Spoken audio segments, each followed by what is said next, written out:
It's ideal conditions today for high school baseball. Temps in the mid-70s.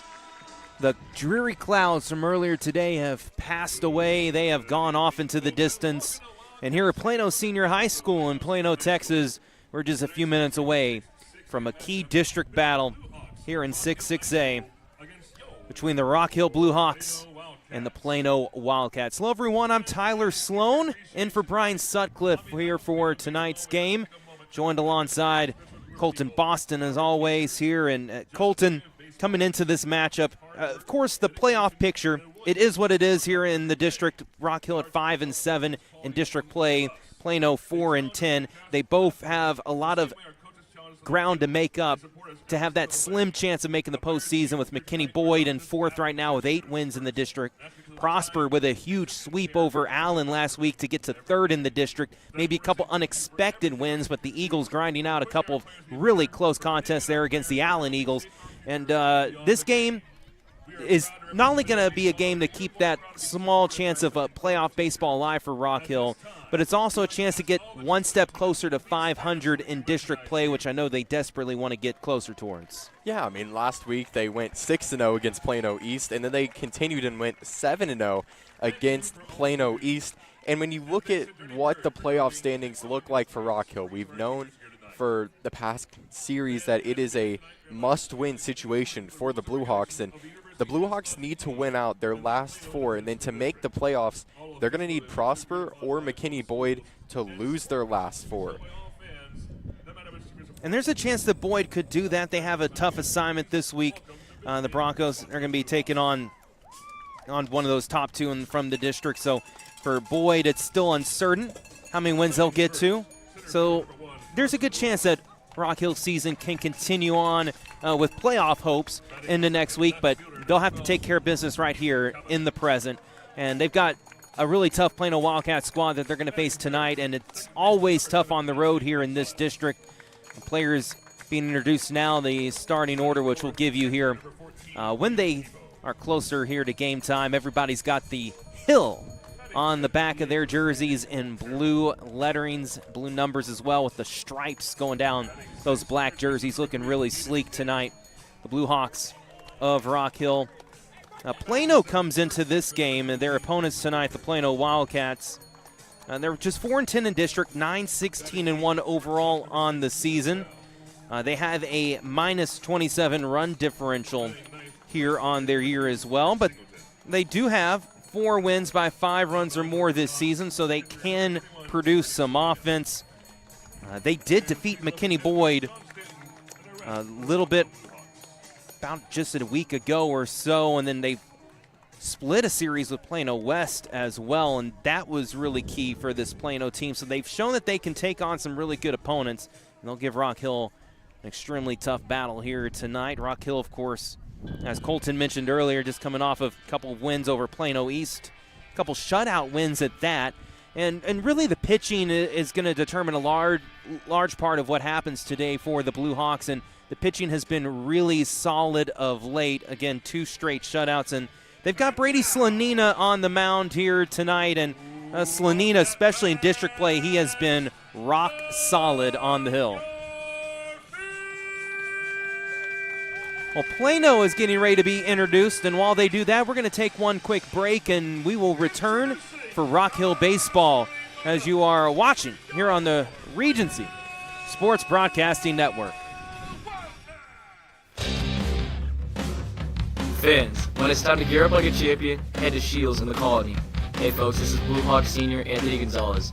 From top brand sports gear to apparel for the whole family, Shields has everything you need to play hard and cheer louder. Visit Shields at Grandscape in the Colony, proud supporter of Rock Hill Baseball.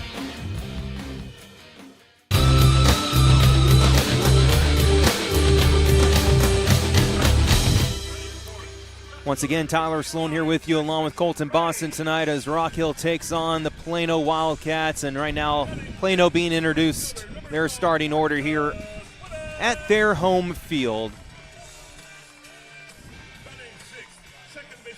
In the field of play for Plano, here's how they will line up defensively tonight. Sam Peterson's going to be on the mound for the Wildcats with A.J. Hurd, his battery mate, And then around the horn, it's Marshall Cone at first, Thomas Gazda at second, Oliver Chewinley at third, the shortstop, Jonathan Owens. In left field, it's Jackson Ray. In center, it's Brooks Anderson. In right field, it's Marcus Willis. And the DH tonight for the Plano Wildcats will be Sujay Palana Hartley. That's how Plano is going to be in the field for this game. They're in the home white uniforms with the pinstripe look. Plano written across the front of their chest. They've got the maroon hats with the white P in front on the solid tone hats for the Plano Wildcats. We'll give you the batting order for Rock Hill after the national anthem, which is about to be played here at Plano Senior High School. So we'll pause for that.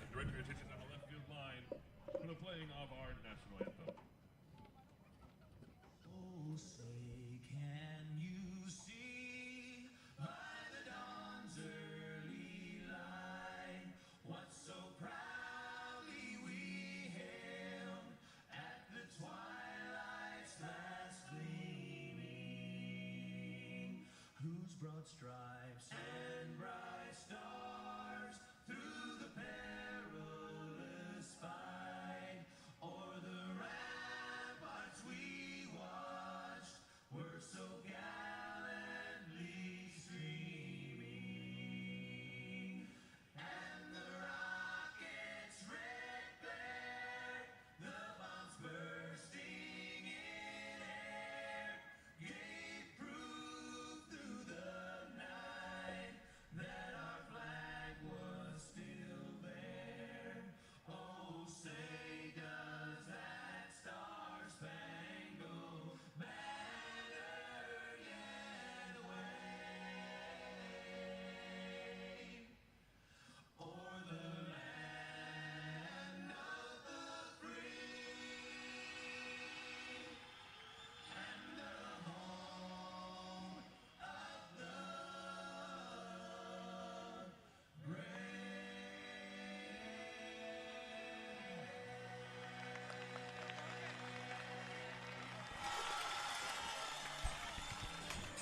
And there is your national anthem, and now we are about ready for baseball here in Plano, Texas tonight.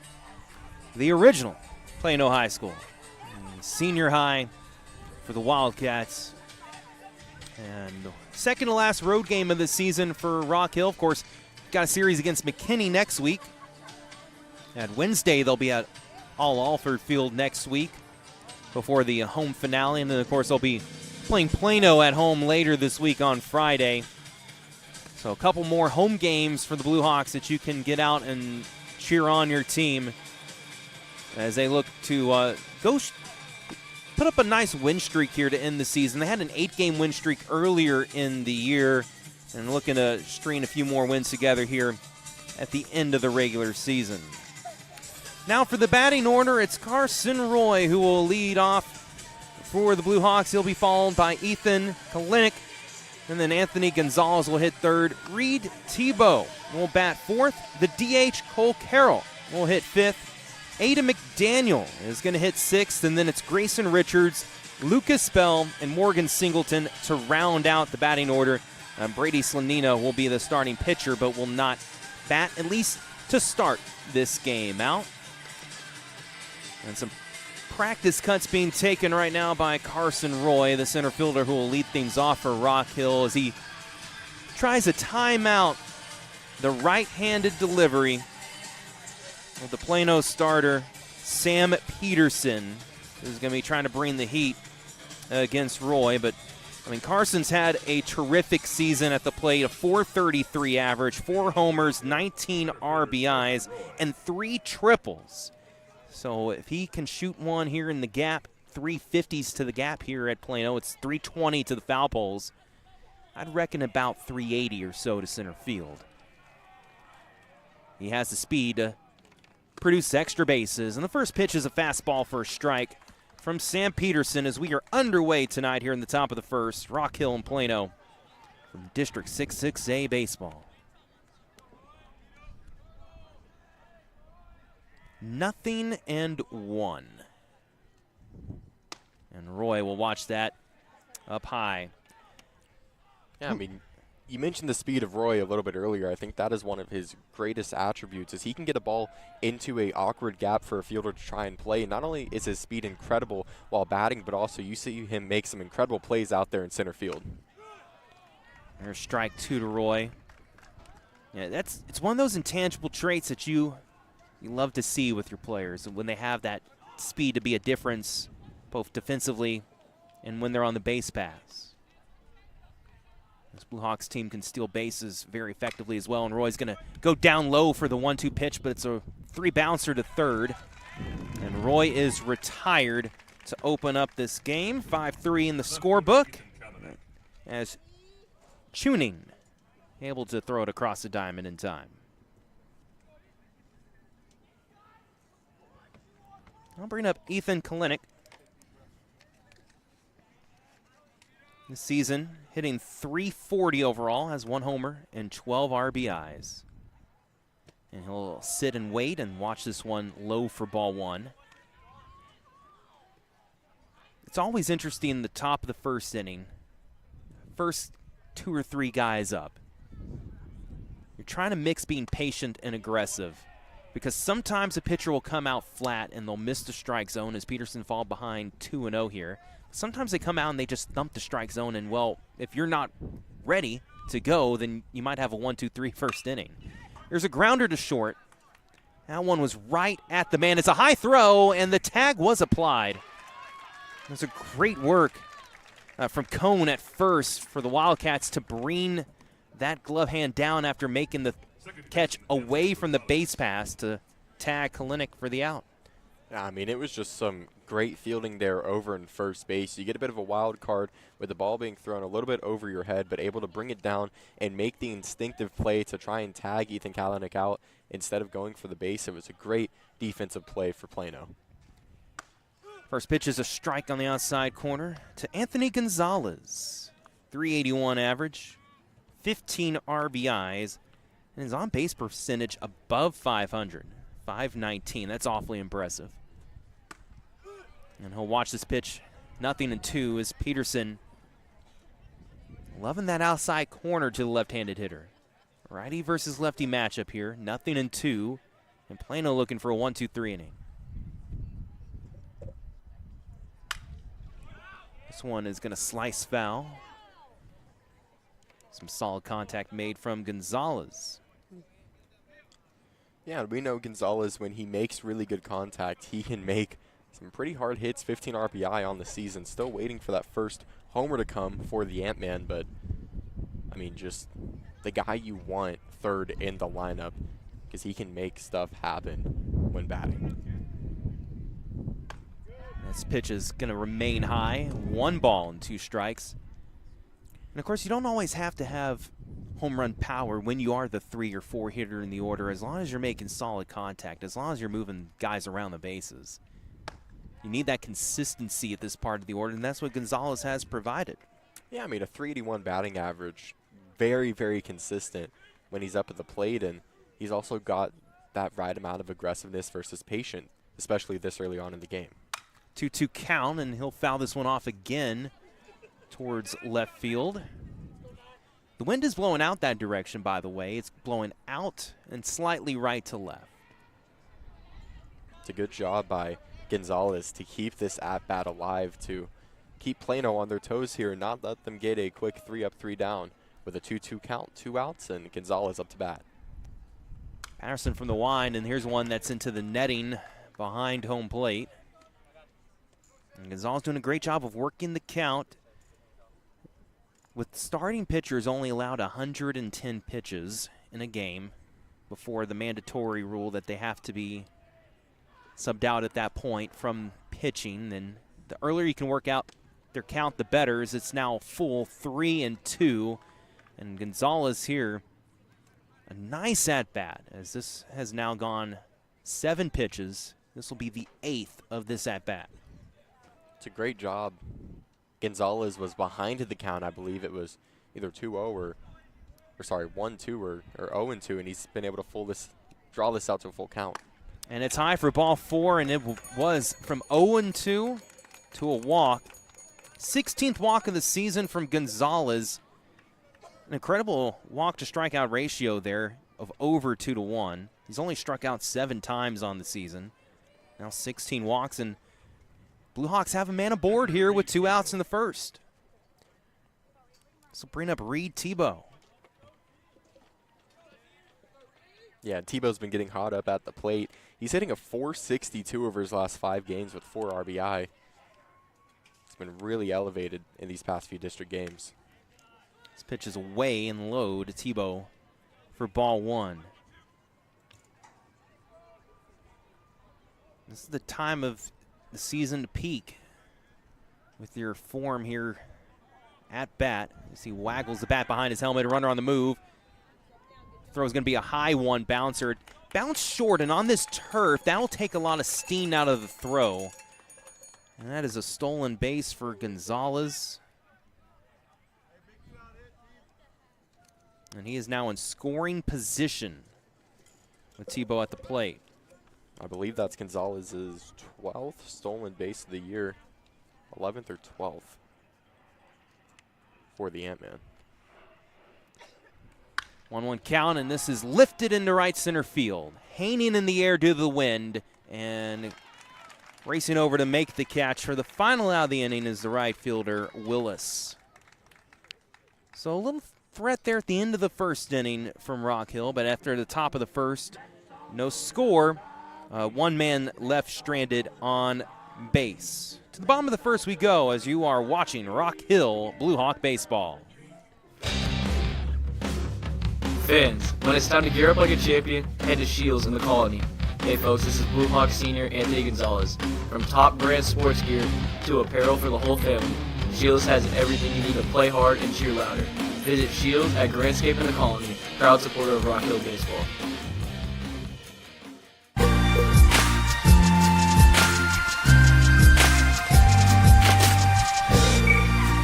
Bottom of 1.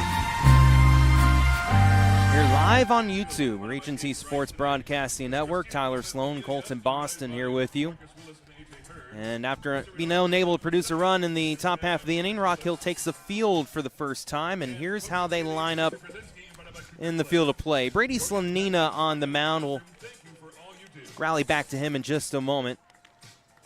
Reed Tebow, the catcher for tonight. Grayson Richards at first base. Anthony Gonzalez at second. Ada McDaniel at third. The shortstop is Lucas Bell. In left field is Ethan Kalinick. In center is Carson Roy. And in right field is Morgan Singleton. That's how Rock Hill aligns here in the field of play. And for Plano, Brooks Anderson's going to lead off, followed by Jonathan Owens and Marshall Cone. Jackson Ray will hit fourth, and then it's Marcus Willis, Thomas Gazda, Oliver Tuning, Sujai Pilar Hartley, the DH, will bat eighth, and then Sam Peterson, the pitcher, will hit ninth. Now for Slanina, his pitching stats on the season, 4-0 record, 35 and a third innings thrown, a 2.18 ERA, which is great here in the high school ranks. That is a low ERA. And then his whip is even more impressive. 0.93 whip, so that's less than 1 walk or hit allowed per inning. And opponents are only hitting 173 for their average against Slanina. 6 appearances, 5 starts this season, and again a 4-0 record. Slanina has been phenomenal, and last time out through 7 scoreless innings with 4 strikeouts and a win over Plano East. I think Slanina has played an incredible role in that win against Plano East. He just has such great control over the strike zone, and he's really able to control the pace of the game up there on the mound as Plano will take the first pitch from Slanina. That's a little bit outside for ball 1. Really only one slight hiccup in district play for Slanina all season. Gave up 4 runs in that game against Boyd. High scoring game. As this pop up, will stay in the field of play down that third base line, and that's tremendous work by McDaniel to be vocal and loud, calling off everybody else to make that play. That's what they teach you from a young age is don't be quiet when there's a pop fly. Make your voice loud. Call everyone off. And McDaniel had the angle. He knew that, and so he made sure that Slanina didn't have to make the play. McDaniel has been so impressive this entire year down at third. First pitch is a strike to Owens, 0-1. As I think back through the season, take me a long time to remember an error made by McDaniel recently. He's just been so consistent down third base. It's not easy to do there in the hot corner. Counts now 1-1. Hey, where's that yellow sleeve on his right arm? Some guys like to use the sleeve on their throwing arm, and there's a swing and a miss. Not really a pitch that Owens probably should have offered at, but Slanina, the spin, tricked him a little bit. 1-2. Looking for his first strikeout of the night. Instead, slow roller, and the sure hands of McDaniel on the spin and toss, but beating out the toss is Owens with the darting speed down the line. That was a great defensive play from McDaniel to get to that ball, to turn and make an accurate throw, but Owens just too quick. Yeah, and a really good job by Grayson Richards there, stretching out in front of the bag, making sure that he can make the play, not let the ball get a little bit wild and go behind the first baseman. But Richards with an incredible fielding play there, and McDaniels too. Two plays so far, but the ball's gone his way. Unfortunately, just a little bit behind there. But, I mean, he made an incredible play. Now working from the stretch for the first time, Slanina, that pitch bounces in for ball one to Marshall Cone, the outstanding first baseman from Plano. Big lefty in their order who can probably, that 320 mark over there at the right field foul pole, I'm pretty sure Cone can clear that with ease with a good swing. Probably going to look to pull the ball when he can tonight. Slanina, though, with that velocity will make it difficult to do so, and that's a good prime example as Cone a little bit out ahead of that pitch. Slanina sneaking it by him, 1-1.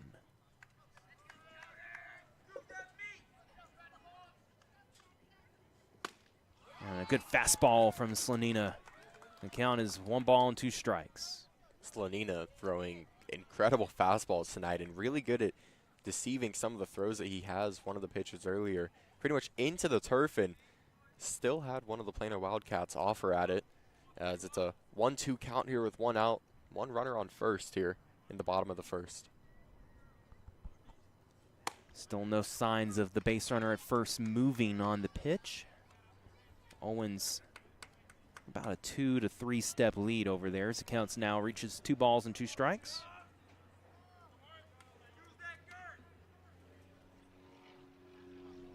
Working with that belt high hold in the stretch. Slanina, they'll change up and Cone will twist that one foul. Cone just keeping this at-bat alive. We saw last game against Plano East. Slanina was able to save himself on the pitch count, but so far early in this game having to work for it. 2-2 again here from Slanina. And he charged up the fastball. Had a little grunt afterwards, putting a little extra oomph on it. I believe the ball was caught by the safety net that's over the dugout, something that we don't see at the hollow of Rock Hill, but something that we do see here at Plano Senior in this new facility that they have.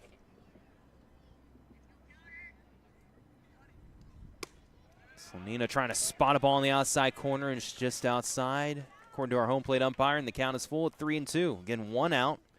Bottom of the first with a runner at first base for Plano.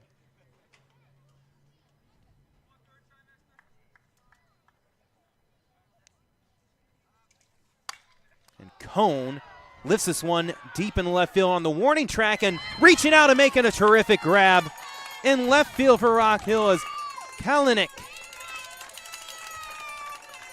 Huge play by Ethan Kalanick there, reaching out, jumping towards the outer wall. 320. It's about how far that ball went, but Kalanick showing some incredible speed there in left field, leaping for the catch, and it'll bring it to a 2 out, bottom of the first, where that runner thought it might have hit a gap. He had to return back to first, so no runner advances, and it's now 2 outs for Rock Hill. Ray now at the plate for the Wildcats, and he'll lift this one out of play as it tails away from that tall netting. And it counts 0-1. And what's so important about that catch from Kalenic is that if that ball drops and he goes up to make that effort, there's a good chance Owens is going to round second and have the speed to score based on how the ball might carry him off the wall. But Ethan going out there and making a terrific grab, trying to, you're not sure on the warning track. You're trying to find the fence. You're trying to judge, am I going to try to rob a home run here, or is this going to stay in the park? Did really well to navigate that situation. 0-1, a long hold from Slanina. And time was called, as wasn't sure if Ray had gotten the umpire's attention as he just at the last moment brought that right hand out to call time. Yeah, back to that play from Ethan. Not only was he having to have some incredible speed, but he was fighting the wind. As remember, it's pushing from right to left. So, I mean, just a incredible and huge effort there by Ethan Kalanick. There's a good strike from Slanina. Fastball at the knees, 0-2. And a strike away from eluding a little bit of trouble. An infield singles all so far for the Wildcats.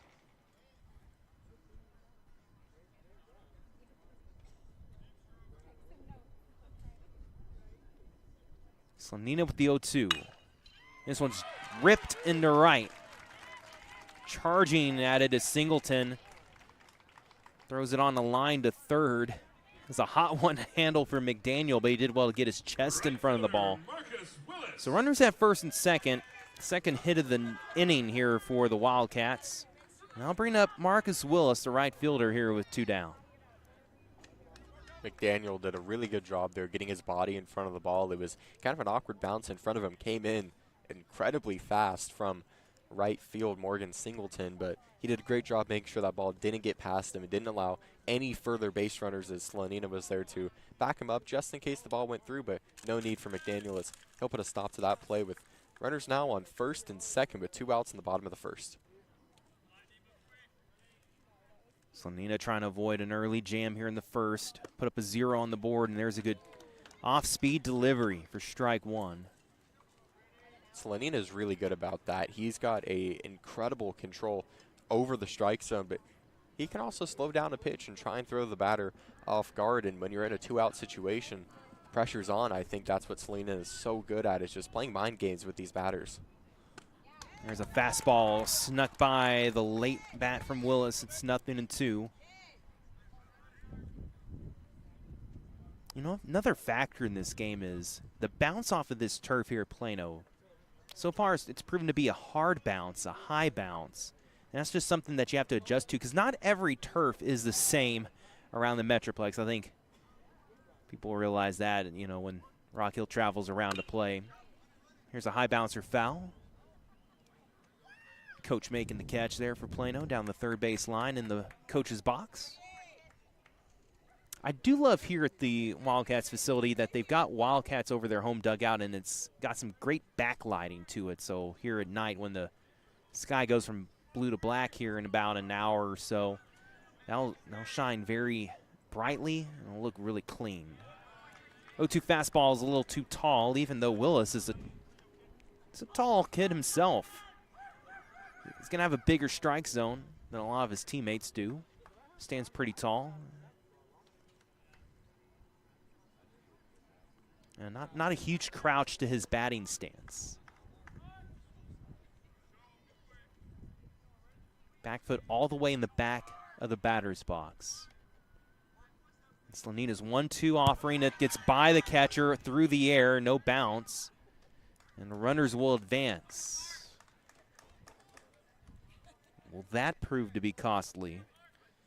The ball went pretty much off of the backstop in the back and pretty much straight back to Tebow. He thought about throwing to second, but base runner was about 3/4 of the way there, so he decided to hold on to it, not take the risk of possibly a bad throw there. But Yeah. Tebow doesn't make a whole lot of bad throws throughout the season, as he's proven to be a great catcher. 2-2 pitch, crucial one. Willis into center field, tailing towards left center. That's going to drop. No one there for Rock Hill. High bounce, two-hopper off the wall. 2-run score for the Wildcats, and Willis holds up at second, claps towards his dugout, and celebrates a 2 RBI double here with 2 outs in the bottom of the first.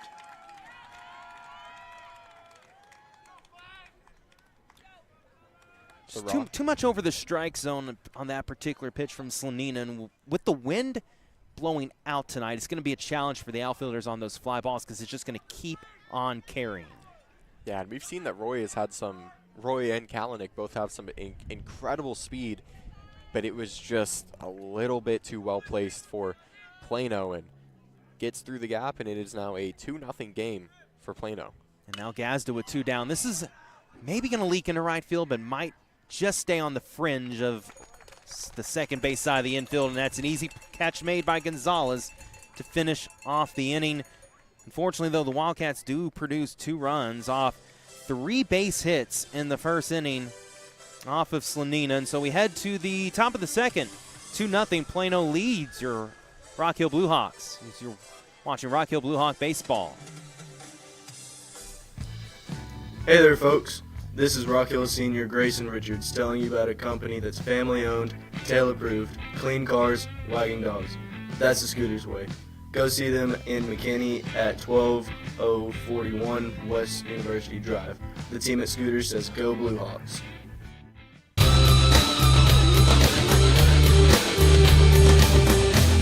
Top of the second here for the Blue Hawks. After allowing 2 runs there in the first, they've got to start mounting the comeback now and try and either chip away or maybe in one big chunk they can recover those 2 runs that they gave up in the first inning. It's always the hard part, I feel like, to get through that first inning, and then the pitchers usually can settle into the game. For Rock Hill, it'll be 5, 6, 7 in their batting order. The DH, Cole Carell, is up. And then Ada McDaniel and Grayson Richards will follow. Yeah, it'll be Rock Hill's first runs against in 18 innings, as they went 13-0 against the series against Plano East, and down 2-0 at the top of the second with Cole Carroll up to the plate. And 273 average this season for Carroll coming into tonight. And takes first pitch strike. Wearing that extra padding on that lead left arm around the elbow for extra protection.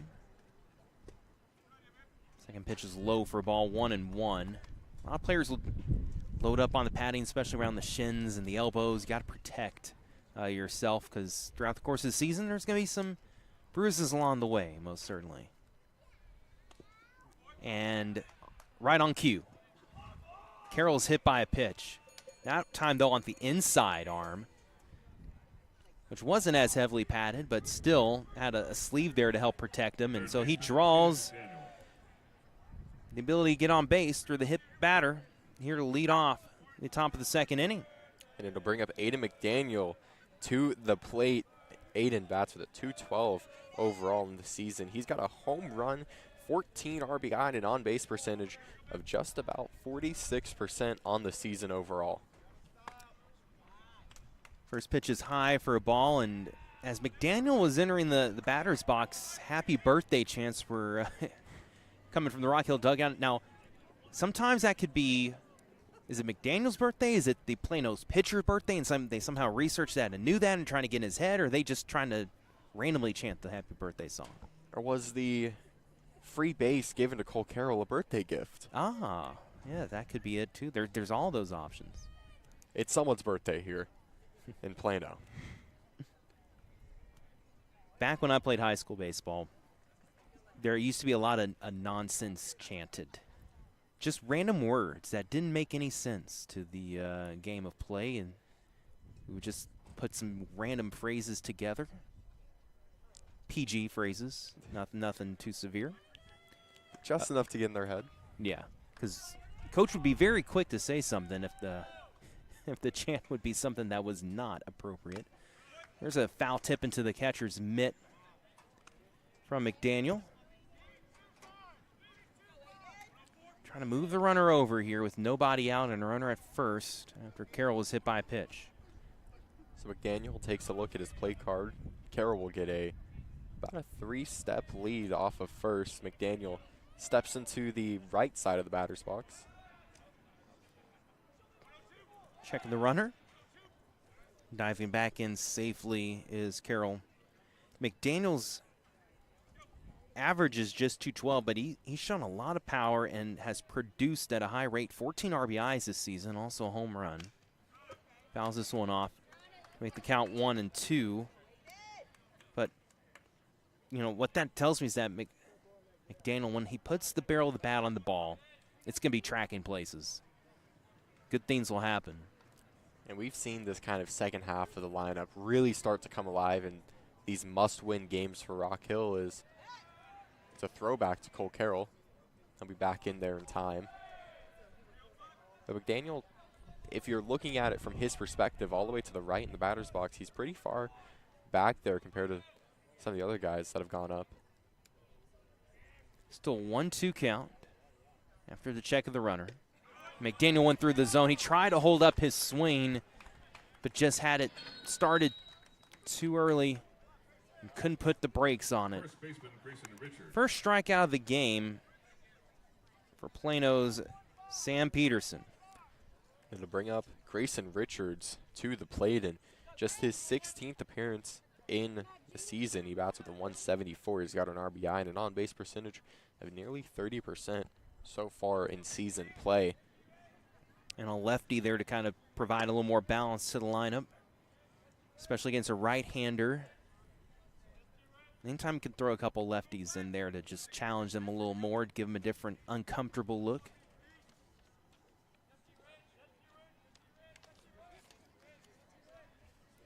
One-0 count. And there's a strike in the outside corner to Richards. So not only is this game incredibly important for playoff hopes for the Rock Hill Blue Hawks, but also, if I'm doing my math right, if they win tonight, it'll be Coach Stanton's 100th career win with his 6th year at Rock Hill. Could be a massive night. Here's a chopper to first. They'll throw over to second for one. They're going to try to go back to first for the second out, but the umpire immediately puts up the safe sign as Richards able to beat that out. Fielder's choice. Retires Carroll. Richards takes his spot over at first. 2 down now in the inning. And Lucas Bell, the shortstop, will bat. Again, the third left-handed hitting Rock Hill Blue Hawk in the lineup so far tonight. And very important play there from Richards with the hustle to make it to first, continue the inning, and continue the chance to produce here in the top of the second. Has Bell up to bat right now. He's got an average of about 234. Still waiting on that first home run, but 4 RBI in the season. 0-1. Bounces in, and a good stop behind the plate. And that's A.J. Hurd. Making sure nothing gets by him and keeps the runner stranded over at first for Rock Hill. It's a great block by Hurd behind there at the plate. Holding Richards over at first. Here's the 1-1 pitch. Bell, here's a good spot over to the backhand side of the shortstop. This is going to bounce on the throw. It's an infield single for Lucas Bell, and that'll be his 10th hit of the season, as sometimes you don't have to hit for power to be effective. And that wasn't a super cleanly hit ball by Bell, but he put the swing in the right direction. He knew he wanted to try to hit it through that third base shortstop gap, and because he placed it so well, he gave himself really an easy infield single, as by the time that backhand stop was made by the shortstop, Owens, it was just not much chance to throw him out. Now here's a roller over to first, and despite the hustle down the line from Singleton, now will be a tag of the base to end the inning. So one hit for the Blue Hawks there in the top of the second inning. 2 runners left on base. So 3 left on base in 2 innings for Rock Hill. 2-0 Plano. Our scores we head to the bottom of the second. I'm Rock Hill senior Brady Salino. Baseball season is in full swing. Why not renew your home for the spring with custom shelving from Urban Farmhouse Group? Their products can be found by searching Urban Farmhouse Group on Etsy.com. The Blue Hawks want to thank Urban Farmhouse Group for their support of the Rock Hill baseball broadcast.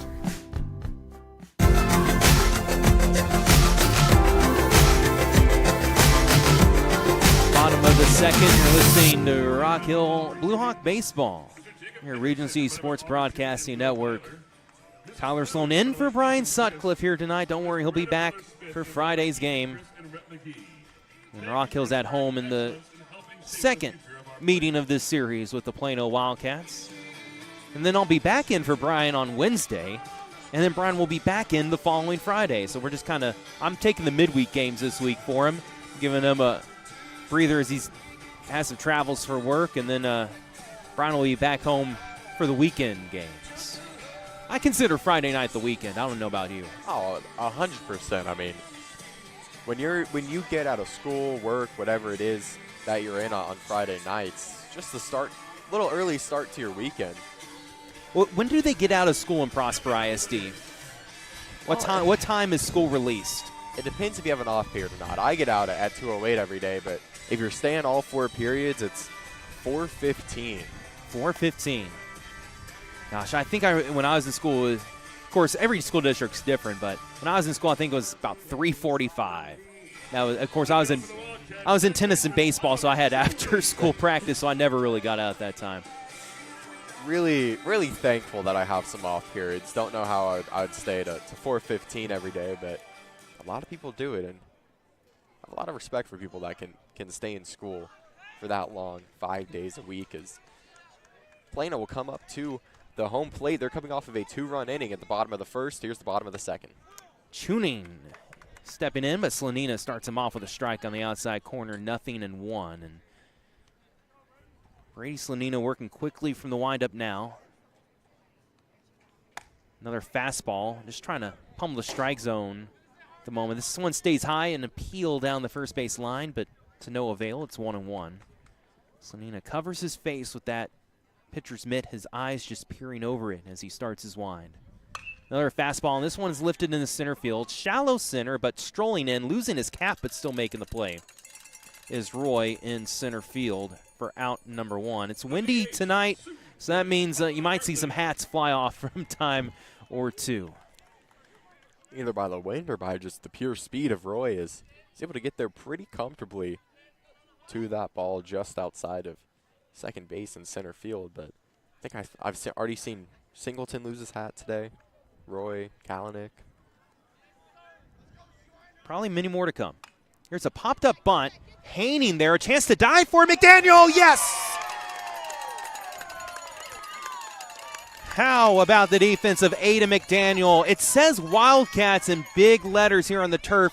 Beyond third base, about 8 feet off the line, and then McDaniel racing about halfway down the line in foul ground. A sliding grab, just clipping it before it hits the turf.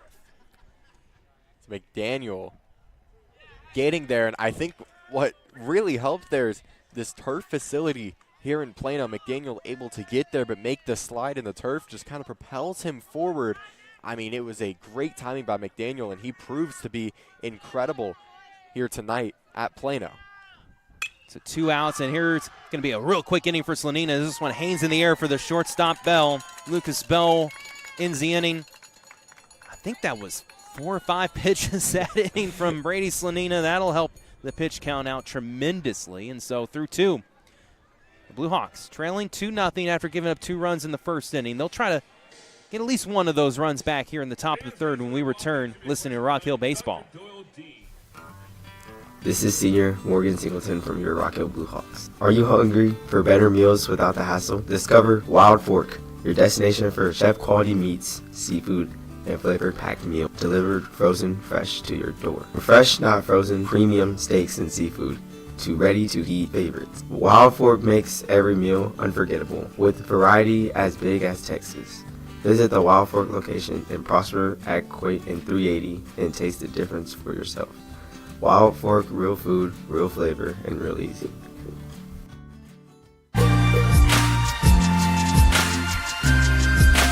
Top of the third, Blue Hawks at bat, trailing 2-0 here on the road in Plano here in district play.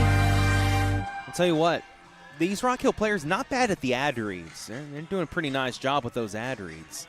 And, Wild Fork, I tried it for the first time. They were out at the Frisco Rough Riders game when I was there a few months ago and had some free samples. Can't turn down free samples, Colton. Can't ever turn down free samples, and it was very delicious. Do encourage you to check them out. So back to the top of the order for the Blue Hawks. Roy, Kalinick, and then Gonzalez. 1, 2, 3. Roy grounded out to third in his first at-bat. And this one is whipped into center field off the turf, skimming like a rock over water. It's a base hit for Carson Roy. And one pitch, one hit for Rock Hill here in the top of the third. And Roy has been that leadoff hitter where you get him at the start of the game, start of an inning. He's going to be aggressive on that ball. He's going to pounce on it, catch the fielding Plano team, a little bit off guard. So first pitch there, he'll swing at it to get through the gap just between kind of the pitcher and second. His throwback to Roy is unsuccessful. He'll get back in time. But Roy will end up on base, and it brings up Ethan Kalinick to bat. Kalinick bats this year with a 340 overall. He's got a homer, 12 RBI, and an on-base percentage of nearly 45%. That's what you like to see from your number 2 hitter in the order. Second throwback. And I must say, it's brought a new dynamic into Major League Baseball, the fact that they limit pitchers to only one throwback per at-bat. Leads to a lot more stolen bases, and Rock Hill doesn't need that to try to steal bases. Here is a Roy easily taking second. That throw hit the mound from the catcher. So stolen base for Carson Roy, and that'll be his 10th of the year in scoring position with nobody out. Well, we've talked about his speed all throughout the night, and I mean, it was a great showing there. Roy easily into second. I think what helped with that a little bit was that ball getting off the mound, slowing that momentum, the velocity of the ball down. But Roy into second, and puts him in scoring position. And he gets a great lead as well. He was way off the first base bag when he took off. Just a tremendous jump, and that really helped Carson out for that stolen base as well. Kalinick showing bunt now. That's a good one. Dies it in front of the pitcher's mound. And the throw is off target. It actually hit Kalinick, and it's off of him into the field of play. And Ethan is safe over at first base. Roy advances to third. Runners at the corner with nobody out. So runners at the corners, nobody out, and nobody better up at the plate in this position than the Ant-Man, Anthony Gonzalez. He bats with a 381 overall. He's got 15 RBI, and he's got an on-base percentage of just about 52%. And with no outs here early in the top of the third. The Wildcats forced to make some decisions defensively now. Do the corners play in, try to strand the runner at third, or they try to play for the double play here with nobody out in the inning? Gonzalez showed bunt, pulled it back, and a free run at second base for Kalinick, and runners now both in scoring position, and that force out taken away at second base. That is 3 stolen bases in the inning now for the Blue Hawks, as this might just be a green light on the bases all night long for Rock Hill. 1-0 count to Anthony Gonzalez. Inside, 2-0. And having 2 runners on was all set up by a great bunt from Kalinick, as he hit it so shallow, forcing the pitcher come away from the mound, that it closed off that throwing angle to where Kalinick's body down the line, because the throw came in a little bit late, was able to kind of seal off that throwing lane. It was too far inside the throw from Peterson. Hits the strike zone with a 2-0 fastball. Plants it on the outside of the plate, and now it's 2-1. Tebow on deck, awaiting his chance to do some damage here. Rock Hill down 2-0, but that could change very quickly with 2 runners in scoring position. No one out, and Gonzalez lifts this one to left field. He's tailing back towards the wall, and it hits off the warning track. 2 runners are going to score. Bobbled in left field. Gonzalez will hold up anyway at second base, as he's tied the game at 2 apiece. A 2 RBI double from Anthony Gonzalez. That brings him up to 17 RBIs for this season as both Roy and Kalinick score.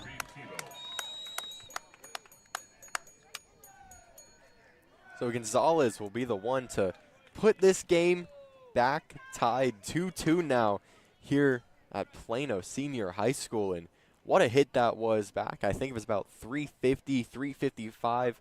Got into the warning track. It was in that awkward angle just between the left fielder and the center fielder.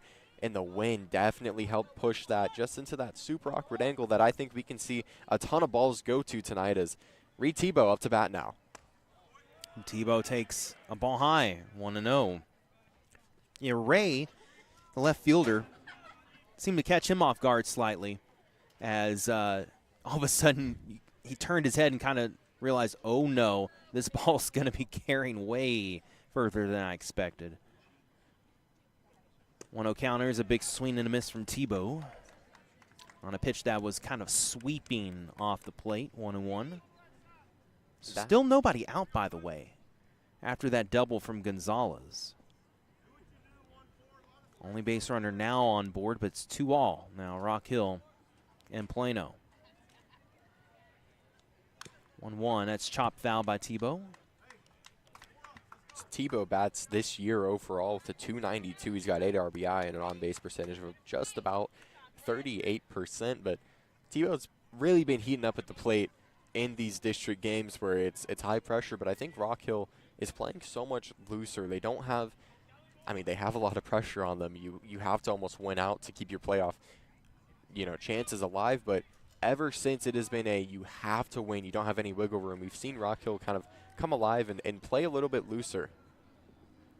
1 ball and 2 strikes. Breaking ball low to Tebow, 2-2, and some history made with that hit from Gonzalez. Now the all-time program leader in hits. He came into tonight tied for that mark, but now has sole possession himself with that 2 RBI double. Short history of Rock Hill, but still history that could stand for a few years. 2-2, comebacker off the mound. Shortstop caught it with the very tip of his glove that wasn't down low enough to take that roller, and it dies there in front of him. Not fielded cleanly. Runners at the corner again for Rock Hill here in the 3rd inning as Tebow reaches. And I believe they might have... It's at least a conference call here at the mound. Not sure if they're going to make any changes yet, but they want to try to settle their team down, so no outs in the inning. They've yet to rule if that's a hit or an error for Reed Tebow, kind of waiting on that determination. And it'll bring Julian Lockhart up to the plate as him and Tebow having a conversation. Stanton with a few last encouraging words towards Lockhart as the right-handed batter will walk up to the batter's box. Mountain visit still going on at the mound with a 2-2 game here at Rock Hill. At Plano. Game tied up between Rock Hill and Plano Senior High School. The Wildcats versus the Blue Hawks. And so already a change being made here in the order with Julian Lockhart in for Cole Carroll, who started the game at the DH, and now Lockhart pinch hitting. Has 1 homer, 5 RBIs this season, a .286 average. Showing bunt. Oh, and he just bailed out of it, almost kind of like a mini barrel roll out of the way. He was completely facing forward and then twisted his whole body back to where his back was facing the pitcher, and he was ducking as well, almost like he was going to corkscrew out of there. As that ball went inside for ball 1.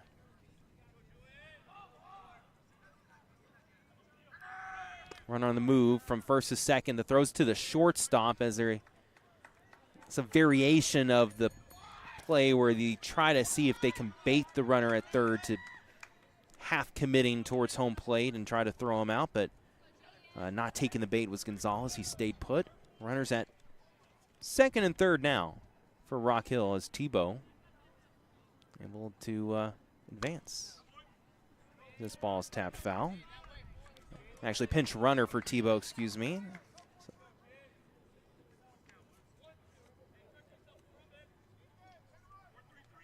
believe it might be Ethan McDaniel. No. It'll be, oh, yes, Ethan McDaniel. Sorry. When you said McDaniel at first, I thought you were saying Aiden McDaniel. It didn't quite register because we have Ethan Kalinick, who was out there earlier in the inning as well. Speaking of Aiden, he's on deck. 1-2, and this one's fouled off by Lockhart. Staying alive here. It's a good job by Lockhart with keeping this at-bat alive. It's been a big inning for Rock Hill so far. Coming back, starting this inning, down by 2 runs. They're able to catch back up. They now have runners on second and third, and keep in mind, all of this is with no outs in the inning. A high throw and a great stab at it by the catcher to keep it from reaching the backstop, although it might have taken a hard kick off the backstop, but A.J. Hurd making the play. 2-2. Just an incredible grab from Hurd there. It's such an easy ball to kind of get out of control with, but quick reaction time, straight up to the top. He's able to maintain control, and it won't let any of the Rock Hill runners advance. Still a 2-2 game. Swing and a miss. Lockhart to a knee, trying to go after that low pitch. Strikes out, and that'll be the first out here of the top of the third inning. Still runners at second and third for Rock Hill. The Blue Hawks now have Aiden McDaniel at the plate. McDaniel bats this year with a .212 batting average. He's got a homer, 14 RBI. He could make it 16 RBI here with his brother standing on second and a runner on third. His first pitch is away for ball 1. Yeah, how about that? Trying to drive in your brother. He's there at second. I believe this happened about 2 or 3 times last game against Plano East as well. Infield in for the Wildcats, but that won't matter as McDaniel sends a fly deep into center. It is caught. The throw is going to go to third. So easily scampering home is Gonzalez. As the Blue Hawks take the lead 3-2 here on the road. They've put up 3 so far here in the third, 2 down after the sac fly from Aiden McDaniel. That'll give him another RBI to his credit this season. That's 15 now for McDaniel. 3-2, Rock Hill in the lead. Looking for more. Grayson Richards trying to drive in the runner at second. It's a strike as Peterson's trying to shake off this little wave of offense from Rock Hill and try to exit this inning and then regroup in the dugout for inning number 4. Peterson a low pitch, slightly offered at, but checking his swing was Richards. 1-1. As that blue sky from earlier when we began this game is now completely covered by the dark of night. The floodlights illuminating everything here at Plano High School. This has some tremendous pop off the back of Richards into deep right center, but there is still room. A couple feet in front of the warning track, making the catch in center to end the inning was Anderson. So tremendous inning there for Rock Hill. They produced 3 runs off a couple hits, a couple errors as well from Plano helping out the cause, but the Blue Hawks now lead 3-2 as we head to the bottom of the third. You're listening to Rock Hill Blue Hawk Baseball. I'm Blue Hawk senior Braxton Clyde, telling you to step up to the plate, go big, or go home with my family company, Bullnose Masonry. At Bullnose Masonry, we build brick, block, stucco, and stone. From schools to hospitals standing tall, Bullnose Masonry builds it all. Bullnose Masonry is a proud supporter of Rock Hill baseball.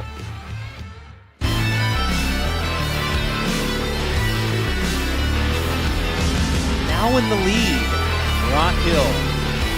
A 3 spot in the top of the third as we head to the bottom of the third, and now pitching with the lead for the first time tonight is Brady Slanina. Blue Hawks up 3-2 over the Wildcats. Yeah, something we've seen kind of all throughout the season and a storyline that's been developing throughout district play is just the shutout inning for Rock Hill. You come off of 18 shutout innings against Plano East, you come here to Plano Senior, you allow 2 runs in the first. How does Rock Hill respond to that? Well, they respond with a perfect shutout inning. I believe it was 5 pitches for Brady Slanina in the second, a very fast bottom of the second. And it has been a great response by Rock Hill. And another storyline throughout the season, too, is every time that Rock Hill has pretty much scored early on in district play, the other team has been able to respond. Now, with the 13-0 series against Plano East, that hasn't been the case in this kind of part of district play, but interested to see how they're going to play against the Wildcats. They had a 2-run bottom of the first and then a about 5-pitch bottom of the second, so they've had some pretty good highs and some pretty good lows here for the Wildcats, excuse me. Just wanting to see how they're going to play out the bottom of the third now. And Slanina back to work from the wind. Back to the very edge of the order. Plano 1-0. They're going to actually, yes, it does circle back to the top of the order. A pinch hitter in the game, and there is a strike. And this number 11 is left empty on the Plano roster given to me before the game. So it won't have a name. But 1-1, this one is cut foul. So the mystery batter now at a 1-2 count with no outs in the bottom of the third here at Plano. This happens a lot in basketball where they'll leave somebody off, or football especially. There's countless times, whether it's been Prosper ISD football or Mesquite ISD football or Red Oak ISD football that I've called, where there's a jersey number out there and it's not on the roster. 2-2, backs up McDaniel at third, but he has a strong arm, and he does just in time. Throw across. He was probably 7 steps behind third base. That was deep in the third base hole, and Aiden McDaniel with a strong throw across for the out. And, I mean, that's the type of fielding plays that we've seen from McDaniel throughout the season. He's so strong over there at third. We've seen him make a couple plays tonight, but that one, in my opinion, probably one of the strongest other than his foul catch sliding across the Wildcats lettering. But, I mean, just what a throw there over to Grayson Richards at first as 1 out's down. And immediately another grounder in the infield, this time the shortstop, and Bell, a low throw, but that's a great scoop over at first on the backhand side by Richards to make the play. 2 up, 2 down so far in the bottom of the third as Slanina has retired his last 6. 4 pop outs and now 2 ground outs. Marshall Cone drove it to the opposite field to the warning track his first time up. And Ethan Kalenic was able to take one away from him. That could have been an RBI double. 0-1. Slanina working quickly from the wind. Take a little extra time to get the signal in this time around. Fastball away. The count's even at a ball and a strike. So 2 quick outs here at the bottom of the third. Rock Hill has been really, really good at getting the first 2 out so far in district play. Inside fastball, 2-1.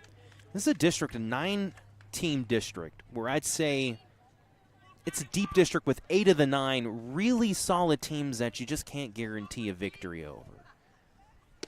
2-1 and a swing and miss there by Cone. It's even at 2-2. And even Princeton has some good pitching in their roster. It's just a tough district. So night in and night out, you're going to face a team that you're pretty well evenly matched against. And it's just about who each individual day is going to have a little bit the better night. There's a grounder to second, deep into the shallow outfield turf grass there, I will call it. And plays made by Gonzalez to end the inning. So 2 straight, 1-2-3 innings. Brady Slanina, after giving up 2 runs in the first, has really settled into this one. And the Blue Hawks take a 3-2 lead into the top of the 4th inning. You're listening to Blue Hawk Baseball. This is Senior Blue Hawk Carson Cooley. First Graphic Services is a Prosper ISD family-owned sign and graphics company that has been providing graphic solutions for over 30 years to the North Texas area. They specialize in signs for home builders, developers, political candidates, school districts, realtors, as well as many other local businesses. Check them out on social media or hit them up on their website at www.firstgraphicservices.com.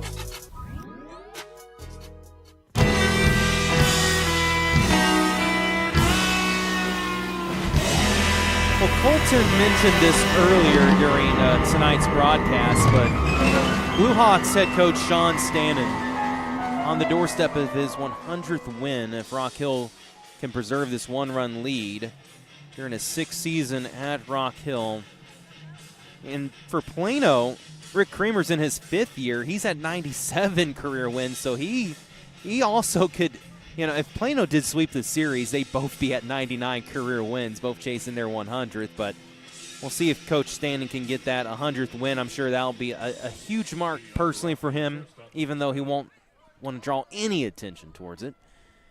But his team probably will celebrate with him if they can convert on the win here in district play. A key district game for both sides. Rock Hill trying to stay alive in that playoff picture. 3 games back of McKinney-Boyd with 4 games to play. And, of course, Boyd sweeping the regular season series. So Rock Hill needs every win here the rest of the way, but one game at a time for this Blue Hawk squad. 0-1 count to Lucas Bell here to lead off the top of the 4th inning. 3 hits for Rock Hill, 1 for Plano tonight. Slow dribbler up the first base side, but it will carry close to the first base bag, and almost didn't even have to take a step, Cone. He just kind of extended that left leg to touch the bag for out number 1. So to be a quick out for the Wildcats is Morgan Singleton up to bat. He bats on the year with a 278. It's his 21st game played. He's got 3 RBI and an on-base percentage of 38. But something that has always exceeded with Morgan is his bunting, which he shows there, but pull it back for a 1-0 count. Yeah, you don't want to try to bunt a high pitch there on the first one that you see. When it's lower to the ground, it's just a lot easier to kill it and not accidentally pop it up. 1-0, that pitch is a little too low, though, and by showing bunt and threatening and making the pitcher think about it, Singleton has drawn the 2-0 count, and now maybe he says, oh, maybe I'll get a little middle fastball here to take a big cut at. Back to the top of the order. On deck is Carson Roy. And there is the bunt on 2-0. Pulls the pitcher off the mound, Peterson. His throw is late. Second time tonight, Rock Hill has reached on a bunt to the pitcher. One was via error. That time it was a clean single from Morgan Singleton. And with his speed on the bases, one of those now 4 players for this Blue Hawks team in double-digit stolen bases. Singleton with 12 coming into tonight. Good chance he'll be on the move here with Carson Roy at the plate. Roy 1 for 2. Drove one off the turf into center field his last time up for a single. And he was swinging first pitch again. Now one just underneath it, fouled it off. Yeah, and with that last play with Morgan Singleton, I mean, you have to be near perfect to beat him out on first. With the speed that he has, it just plays such an attribute, not only to his ability to bunt and get to base safely, but also to be able to play in right field. We've seen a couple times throughout the season where he's made a great defensive play because of his speed and his ability to get to the ball and to react to it fast. And so with one down here at the top of the 4th, I wouldn't be too shocked if I saw some motion over in first base by Singleton. 0-1, runner on the move, and this one gets by the catcher. Singleton could pop up and try to take third. He takes a big turn, but he had slid into second, not knowing that the throw wasn't on its way. That killed any chance of him taking 2 bases. That will, I guess that's a tough one for the score. Do you rule it a wild pitch or a stolen base? We'll give him a stolen base. I'm making that executive decision because I think he would have gone there regardless with the throw being low. 1-1. His 13th stolen base in the season for Singleton, as that now puts him in scoring position with Carson Roy looking for his 20th RBI. And we have a balk. Our umpire that's behind the pitcher called it. Just a very quick conversation, no argument from the pitcher. A balk moves Singleton over to third. It just looked like he had a little bit of an up and down movement after closing that throwing hand into his glove, where it's one of those types of movement. Once you're set on the rubber, you got to be pretty still, and you can do a little bit of rocking side to side, but not up and down. 1-1 underneath it is Roy on a big swing. 1 ball, 2 strikes. So to move Roy's 20th RBI, 1 base closer, Singleton and Roy. Roy and Singleton both arguably probably some of the fastest guys on the team, and both of them have a huge chance here in the top of the 4th. It's a 3-2 game, Rock Hill leads. The 1-2 is popped up. This one appears to be chasing out of play and will escape the grasp of the first baseman, Marshall Cone. There is activity in the Plano bullpen. A right-hander is warming up for the Wildcats. Can't quite see the number through the mesh fencing out there, but they do have someone in the bullpen warming up in case Peterson gets into further trouble. 1-2 count here to Roy. Peterson, a fastball, and this is popped up. Just will get out of the infield, chasing backwards the second baseman. Now the right fielder's in to call everyone off. And making that play in right field was Willis in shallow right. Went ahead and threw it down the line anyway, but no tag from Singleton. 2 outs now in the inning, and a chance for the Wildcats to escape without allowing a run. The smart play by Singleton over on third. It's a great look from him. Not confident if he would make it to the bag in time, so just playing it safe, staying on third there. You got Ethan Kalanick up to bat. He could have a chance here to make this a 4-2 game, but currently 3-2. There's a fastball from a strike to Kalanick for 0-1 count. And Singleton, he has to be alert on anything that's a wild pitch or a pass ball, because this backstop, the ball really springs off of it back into play, so you have to watch the angle to determine if you can actually make a play to home or if the ball's going to bounce right back to home plate. Kalanick, a swing and a miss on a high pitch from Peterson. It's 0-2, and after allowing the infield bunt single with 1 out, Sam Peterson trying to head back to the dugout, keeping this a 1-run ball game. And check swing from Kalanick. 1-2. Kalanick with 12 RBI on the season. He's got a homer, bats at the .340 average. He's currently got a 1-2 count with 2 outs in the top of the 4th with Morgan Singleton on third. If Singleton can reach, it'll be Rock Hill's 4th run of the game, but currently Rock Hill leads 3-2 in the top of the 4th. Peterson with the big leg kick, and this is turned on by Kalanick. A one-hopper bounces high for the shortstop, who airmails it, but brought back down by Marshall Cone, who is he okay? And maybe just kind of relieved, but I thought it was maybe perhaps a little bit of a grimace. He had to go up and leave his feet to bring that one back down.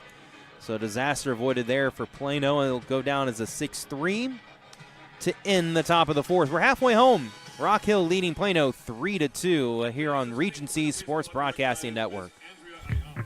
Attention North Texas ball players, this is senior Cole Carroll. Step up your game with the NTX Tribe Baseball Club. They offer elite baseball and softball training, top facilities, and a winning brotherhood for players of all ages.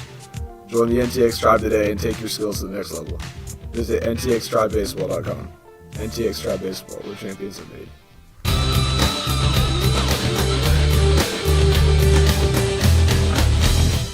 Glad you could join us here this evening over at Plano Senior High School. The first of 2 games this week in a series between Rock Hill and Plano.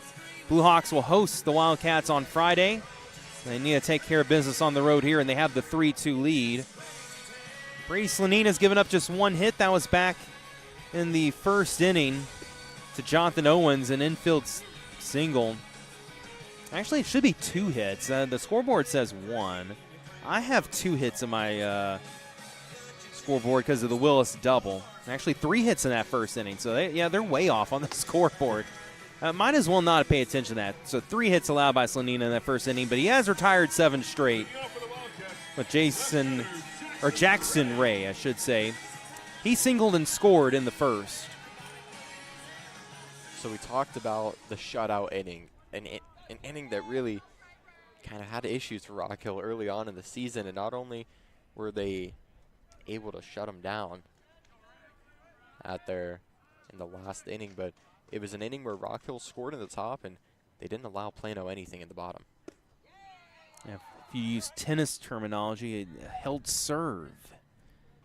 A lot of times in tennis, somebody will break their opponent, but then they get broken right back and they don't hold their serve.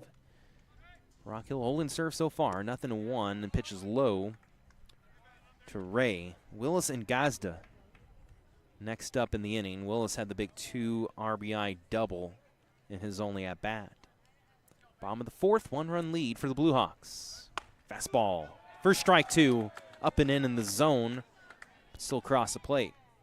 It's a great throw by Slolanina there. Excuse me, sorry. It had the speed, it had the accuracy. It was just a great pitch to bring it to a 1-2 count. Fastball, though, driven low off the turf, and it skims into center. That was on the glove side of the pitcher, Slolanina. Couldn't bring that glove down quick enough to get to that rocket. 4th hit of the game for Plano. And Jackson Ray is 2 for 2. And here's Willis. Would be the go-ahead run if he scores in this inning.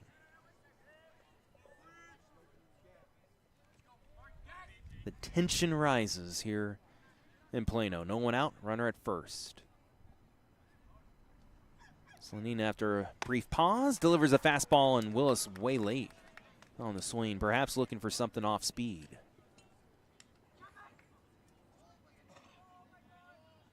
Slolanina had only allowed 22 hits all season coming into tonight. It's 4 so far this evening for the Wildcats. There's a fastball for strike 2. It hasn't been his ace quality stuff for Slolanina, but he is. Sometimes as a pitcher, you just have to manage some of these games with your B stuff. And that's what he's done well after that first inning. Retired 7 in a row before that base hit to lead off the inning by Ray. What can Slolanina do here from the stretch? 0-2. Strike 3. Called at home plate. And Willis has a big batter to retire, as he had that 2 RBI double earlier tonight, but that is a strikeout. And for Slolanina, it's just his first of the night. He has a couple of high-volume strikeout games, a couple of low-volume strikeout games, but finds a way to just kind of plod along on the mound and get through the orders, find ways to get outs. And it wasn't an ideal first, letting up 2 runs, but I think Slolanina has really found where he's comfortable. He's been dialed in so far for the rest of the game. His first pitch of the at-bat, it's a little outside. It'll be a 1-0 count. Gazda was showing bunt, but held it off to take ball 1. If I'm a pitcher and I see somebody showing bunt, I usually try to throw right at the bat, make them bunt the ball, try to force a pop-up bunt. And it is popped up and might roll foul, and it does take some side spin on the first base side into foul territory. That was my favorite trick when I was their age and playing high school baseball, was to try to throw up and in. That's what my pitching coach always taught me, Rex Taylor. Always told me to throw up and in when a batter shows bunt, because it's around their eye level, so they feel like they can bunt it, but it's not advantageous to try, because you're probably going to either pop it up or you're not going to hit a very good bunt. 1-1 as low as away. 2 balls and a strike. Pitch you don't want to throw if somebody's bunting is a curveball, because it's already making its nose dive down towards the plate. It's just easier if you make contact to just bring it down onto the turf. 2-1. Batter does bring the bat back and puts a little slap swing on it, and over the shoulder grab made down the first base line in foul territory by Richards. That was well done, impressive. Third baseman, Oliver Chudy. We've seen a couple of great fielding plays by Richards tonight, but that one probably takes the top for me, as kind of sprints down that first baseline into the foul territory. Is about halfway between that baseline and the fence out there, but he's able to get there. And it was a quick look back to Slolanina, who was covering on first, making sure that the runner wasn't going on first, and so it moves it to a 2-out bottom of the 4th with a runner on first for the Plano Wildcats. Oliver tuning the batter with 2 outs, and the first pitch is high for ball 1. If they gave out gold gloves in district play, you can have a few Blue Hawks tonight battling for those elusive gold gloves. Seen some great leather shown defensively tonight. Runner at first, 2 outs. Bottom of the 4th, and there's a strike taken, 1-1 count. Slanina with that 3-2 lead, trying to protect it here for Rock Hill. The DH on deck for the Wildcats, Pilar Hartley. Ball and a strike here. Slanina with the belt high hold from the stretch. Fires in a fastball and blows it by him. 1-2. After not having a strikeout through the first 3 innings, Slanina looking for his second here in the 4th to finish off the inning and protect that Blue Hawk lead. Runner with about 2.5 step lead at first. 1-2 offering. Call strike 3 as he framed the corner. Slanina, pinpoint accuracy for his second strikeout of the 4th. And through 4, it remains a 3-2 Rock Hill lead over Plano. More Blue Hawk baseball here in a moment. Attention fans, this is Blue Hawk senior Aiden McDaniel. Whether you're training, tailgating, or cheering from the stands, Shields in the Colony has you covered. With the best selection of sporting goods, footwear, fan gear, and more, all under one roof. Shields is your go-to destination for every adventure. Plus, don't miss the unforgettable in-store experience at the Shields in the Colony. Europe with Shields, proud supporter of Rock Hill baseball.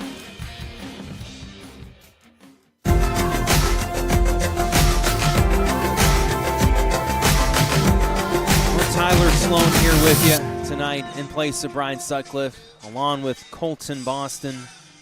Top of the 5th here for the Rock Hill Blue Hawks. They lead 3-2 over the Plano Wildcats. Texas Rangers should be almost underway. They've got that 8:40 first pitch out in Sacramento against just the Athletics right now is all that they're called. Not Oakland, not Vegas, not Sacramento, just Athletics. So at the end of the 4th inning, Coach Stanton having a conversation with the team just outside of the dugout in a close 3-2 outing here at Plano Senior High School, where Rock Hill leads by just 1 run to Plano. And leading off for the Blue Hawks, it'll be Anthony Gonzalez. And Gonzalez in his last at-bat became the all-time leader in hits in Rock Hill baseball history with that 2 RBI double to start the scoring this evening for Rock Hill.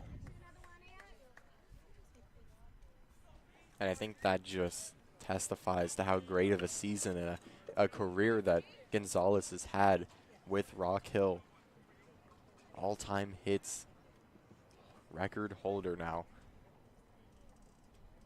So we get the first pitch at the top of the 5th. Breaking ball, and it's a 1-hopper to the pitcher, and Peterson underarm toss for the opening out of the 5th inning. So Gonzalez is retired on 1 pitch. Let's bring up Reed Tebow, the catcher. And I believe that was the 2nd time tonight where a Rock Hill batter swung at the first pitch that they saw, as I believe the first was Carson Roy leading off it's either the 3rd or the 4th. It's not necessarily a bad thing to go after the first pitch. Sometimes that's the best pitch you're going to see in an at-bat. This one is charged into right field. It's going to stay inside the line, but the play on the run is made in right field by Willis, who lost his cap. It's been a theme tonight when blowing off the baseball cap, but he was full sprint to take that ball away that was hanging about a foot or less inside the foul line. Still an incredible effort out there in right field, just the pure speed there.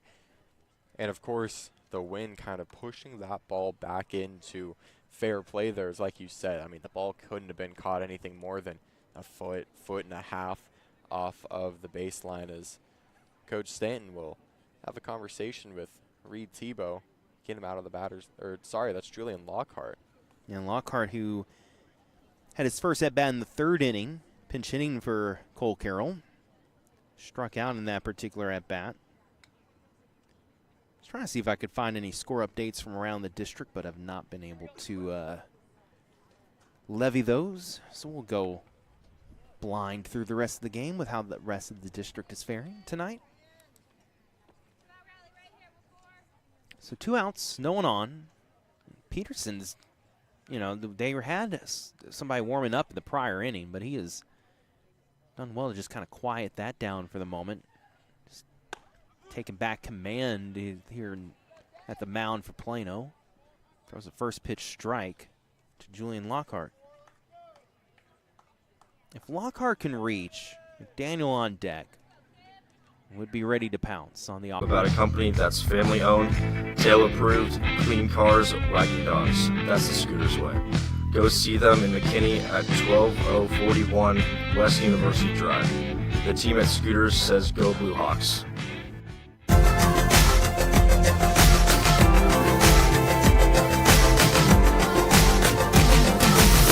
3-2 our score. Rock Hill leading, bottom of the 5th.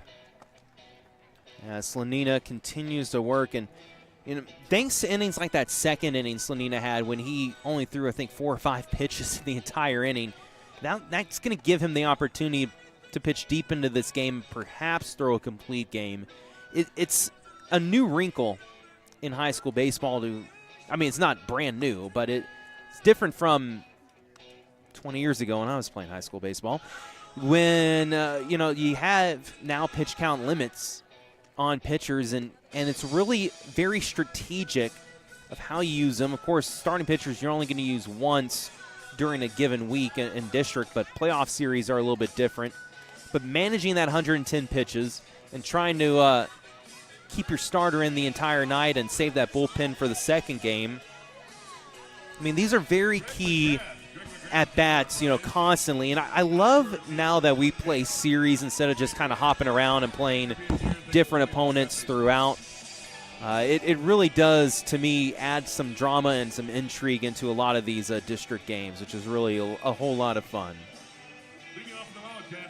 So bottom of the 5th, and it's 8-9-1 the order for the Wildcats. Sujay Pilar-Hartley, the designated hitter who popped out to McDaniel at third this first time up. He will step in. Then it's pitcher Peterson who's on deck in that 9th spot in the order, and then he'll be back to the top of the order. Swinging first pitch, and it's a pop-up in the infield behind the pitcher's mound where McDaniel, the third baseman, closes in and makes a play. That is probably the second time tonight that I've been able to hear McDaniel through the headphones. He's just so vocal over there on third base, and I think that's what makes him a great third baseman, is when he wants a ball, when he knows that he's under the ball and that he can catch it, he's very vocal about it. He lets his teammates know, and it creates no confusion in the infield on who has it. And I think the straight communication from him makes the Rock Hill fielding great. As a foul ball, as this one came up and inside to Peterson, but the knob of the bat was still outstretched, and so instead of hitting his hands, it hit the bat. So Peterson will still be in there with an 0-1 count. And that's a little bit unfortunate for Peterson, but it's tough sometimes to duck out of the way and get that bat out of the way on a pitch that's up and in. And to your point earlier about McDaniel, it also protects your teammates when you're vocal, because it prevents anybody from running into each other, collisions. In the outfield especially, it's important to be vocal, but in the infield as well. 0-1 to Peterson. There's a fastball for strike 2. This is now going to be the 4th pitch of the inning here for Slanina. And if he can punch him out, it'll be his second out. And Peterson with a big hack, but too much velo on that throw from Slanina. 3rd strikeout in his last 5 batters faced. 2 away. Now in the bottom of the 5th inning. So the Wildcats scoreless after the bottom of the 1st. And 2 outs now in the bottom of the 5th. Here's the 0-0 count from Slanina. And there's another infield pop-up right around the pitcher's mound, and this time Slanina says, hey guys, I got this one. Don't worry about it. Casually makes the catch and then drops the ball right in front of him on the pitcher's rubber. They jog in from the infield, and that was Let's see. A 5-pitch inning again from Brady Slanina, his second inning of 5 or less pitches here tonight. 1, 2, 3, they go. Easy breezy stuff. To the top of the 6th, Rock Hill up 3-2 on Plano. This is Senior Reed Tebow from your Rock Hill Blue Hawks. Baseball season is in full swing. Why not renew your home for spring with custom shelving from Urban Farmhouse Group? Their products can be found by searching Urban Farmhouse Group on Etsy.com. The Blue Hawks thank Urban Farmhouse Group for their support of Rock Hill baseball broadcasts.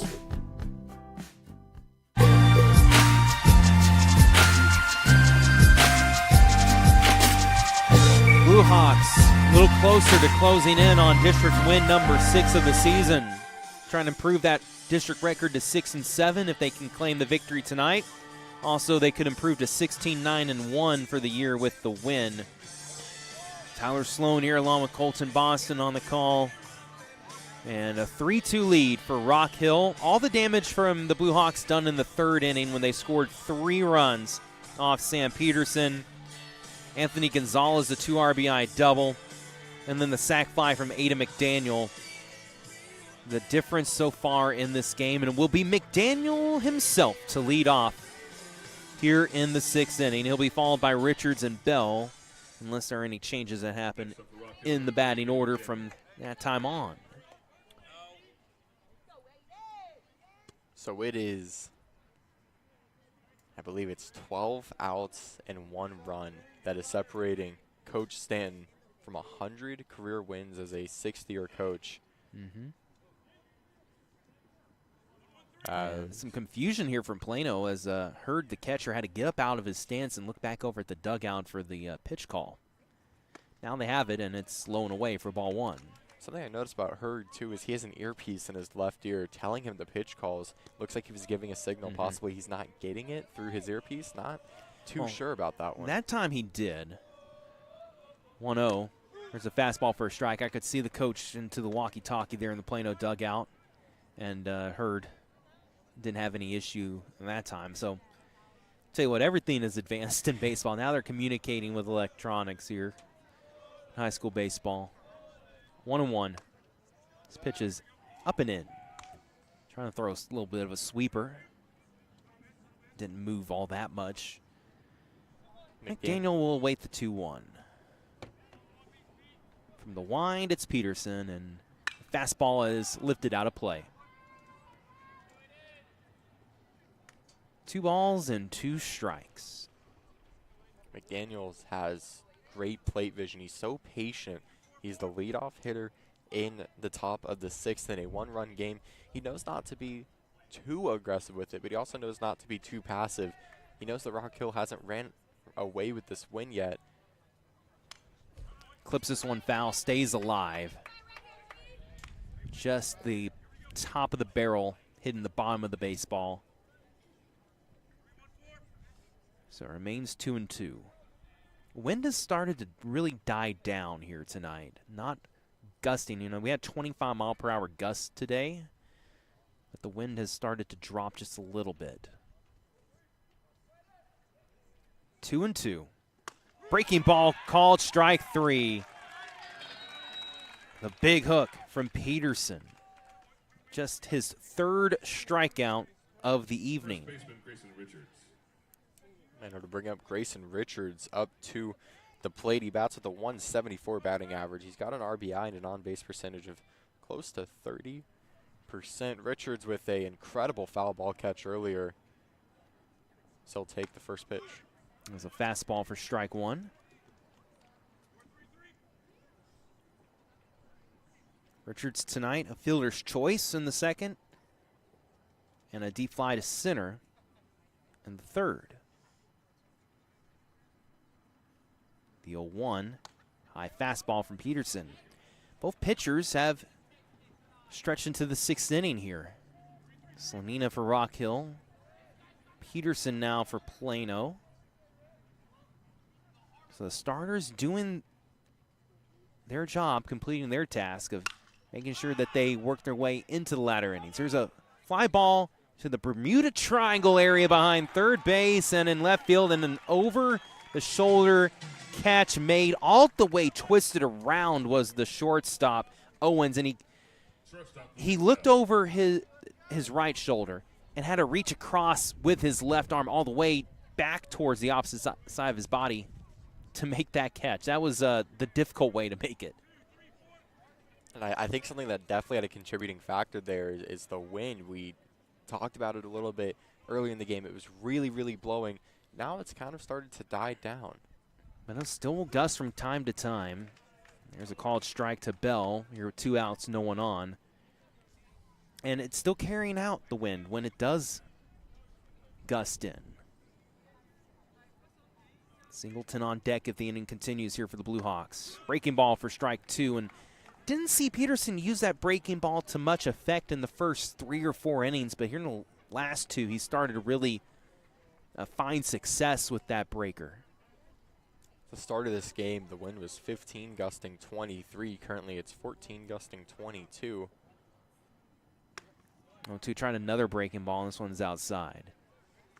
But it definitely feels like the wind is kind of started to calm down as the night comes through.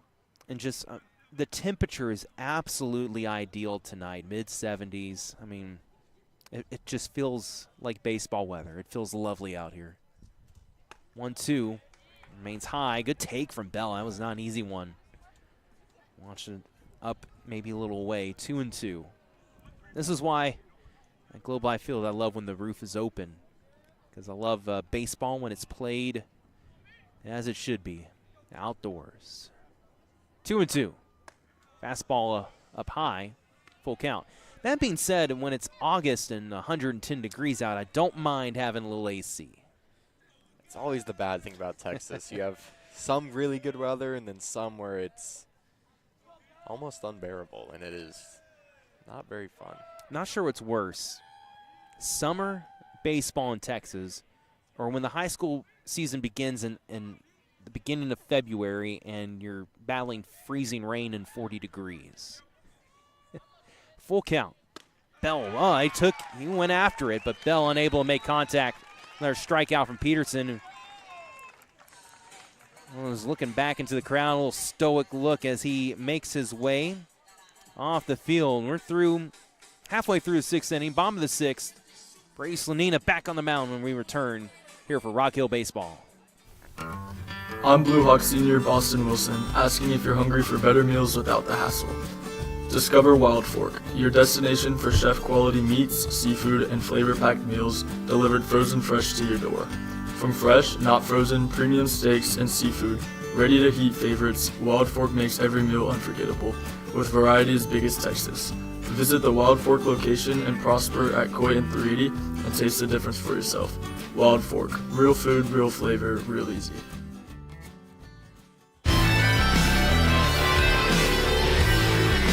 We are approaching the 90-minute mark of this game. And we are in that real clutch time, bottom of the 6th. It's just the little things that make such a difference tonight. And so far, what have you noticed that the Blue Hawks have been doing to make those small differences to try to pick up this win here tonight? Yeah, I mean, I think, look, I have 3 words. Consistency, consistency, consistency. Not really many errors, not only in this game, but over the past few games. When you have 18 scoreless innings against the Plano East Panthers, you're going to bring in momentum to your next district game, coming off a bye with, a week off of district play, a fresh mind coming in, and they have just been super consistent, not making many mistakes, but also some huge plays like Ethan Kalanick off from left fielder, Aiden McDaniel making a sliding foul catches. First pitch of the bottom of the 6th. There's a ball. 1-0 count here. 2, 3, 4 in the order. Owens, Cone, Ray. Roller past McDaniel at third, and then off the glove. Took his eye off the ball after it hit inside the mitt. The shortstop Bell kind of just left it there. Didn't take a clean exchange, and so Owens will reach. They're going to rule it a hit. And he had an infield single earlier, so I believe it that he probably had the speed to beat that out, even if the play was made cleanly. So runner on, no one out for the Wildcats. You know, I think the stolen bases that Rock Hill's had tonight have also been a major factor. But you said it, the defense really has been superb. I know that ball was dropped at short, but I don't think there was going to be a play anyway, and I think probably Bell knew that. And it was an awkward play where it was just far enough ahead where McDaniel wouldn't be able to reach it, and it forced the ball back to Bell. And it almost had an awkward hop, too, right before it got to Bell. 1-0 count to Cone, who's showing bunt, and he's going to try and lay the bunt down and pull it down the first base line. He'll be fielded and touched at the bag by Richards. There could have been a chance that ball would have rolled foul, but Richards wanted to go ahead and take the guaranteed out. And, you know, Marshall Cone on the sacrifice moves the runner over, but you know, he's a big bat in the lineup. I'm a little surprised that they decided to play small ball with him at the plate. 1 out, though, and a runner in scoring position now for Jackson Ray, who is 2 for 2 with a pair of singles. And Rock Hill says, you know what? I don't like that you're 2 for 2. Go ahead and take first base, shall you? Go ahead and take the intentional walk. And they'll go and pitch to Marcus Willis instead. And I think it's a smart play from Rock Hill. We've seen Rock Hill a couple times in the season in situations where you have no outs, bases are loaded, and it's a close game. And their defense is able to kill it off and is able to close out the inning without any extra runs scored. So this Rock Hill defense, we know they can close out some really clutch innings. It's just what can they do here at the bottom of the 6th against the Wildcats. Swing and miss here for Willis. Counts 0-1. It's a risk-reward play to intentionally walk the batter because, on one hand, a double play ends the inning now, but also you put the go-ahead run at first base. So they are rolling the dice, so to speak. Will it be a move that pays off for Coach Stanton? 0-1. Trusting Slanina on the mound. He's had a great game, and another swing and miss by Willis. The count is now 0-2. Willis has a 2 RBI double from the first inning, but he also struck out looking in the 4th. Well, you know, there's nothing more thrilling than playing a risk and reward game in a situation where you need to win out, and also if you're Coach Stanton, your 100th career win at Rock Hill up at grabs here at Plano. Huge 0-2 pitch coming up from Slanina. It's a fastball. It's popped up in the air and foul ground down the first base line. Richards will allow Slanina to call him off, and it's dropped in foul territory. The Rock Hill players didn't know it. They threw ahead to second, but the umpires had called that the ball was made, the contact was made by Slanina in foul ground. So the runners will retreat, and I did not like that call off from Slanina, and here's why. Defensively, I don't believe the pitcher ever should be fielding pop flies, even if they are comfortable normally. Richards had the angle, and Richards initially was calling him off, but Slanina got louder, and so Richards backed out of the way to avoid 2 guys going after it. But that Richards had the better angle coming in towards the ball rather than to the side like Slanina, and I didn't like that call off. Hopefully it doesn't come back to bite him. The 0-2 is clipped foul by Willis. I think Richards was just more stable under the ball there, and when you're running into the play like that, it can be hard to see, okay, what way is the ball moving? When Richards is stationary there, he can see exactly where it's moving, and we've seen that he can make, you know, a lot of those great catches on pop fly balls tonight, but a drop ball by Slanina, and Stanton not too happy in the dugout. This pitch is high, and the count's 1-2. The worst moment in my high school career as a pitcher came in a game against Highland Park where, as a pitcher, I tried to field a pop fly, and I dropped it in the field of play. And as an outfielder, that was super comfortable making pop fly catches, but it was almost as if I had vertigo fielding a pop fly from the pitcher's mound. It's just weird. It's different. 1-2.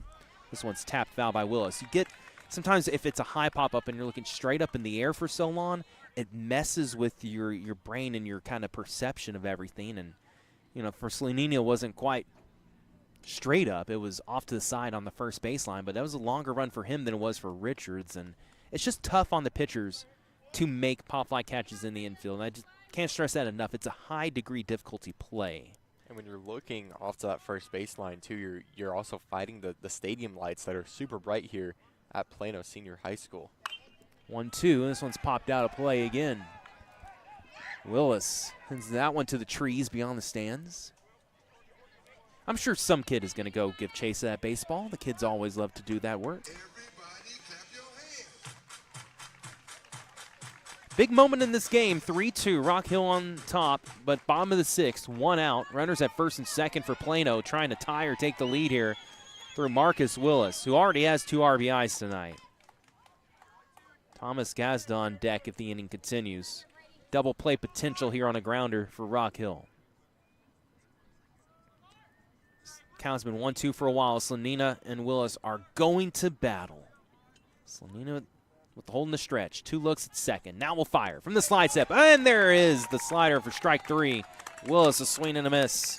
4th strikeout for Slanina as he won the war of attrition. So a 2 out bottom of the 6th now for Rock Hill. Runners at second and the go-ahead run standing on first. Lanina getting signals from the second baseman. I believe that's Gonzalez over there, who just got to be on the same page on not letting the runner at second straying too far from the bag and who's going to cover. And you have to have a lot of trust to throw a pickoff here with 2 outs in this situation.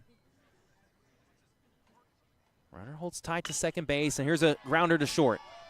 Bell is going to go across the first. It's low, but a good stretch by Richards to take that in the air and make the play. So Bell to Richards to break Rock Hill out of the jam, and they have 2 runners from Plano stranded on base there in the bottom of the 6th. It is still a 1-run lead for the Rock Hill Blue Hawks to look to add a little insurance in the 7th when we return. I'm Blue Hawk Senior Julian Lockhart.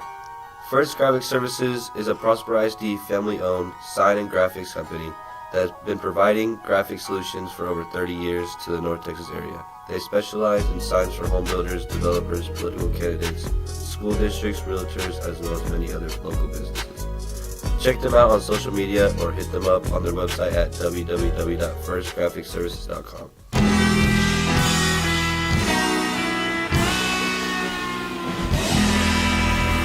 Well, 1 more full inning to go before the Blue Hawks can try to close it out in the bottom half of the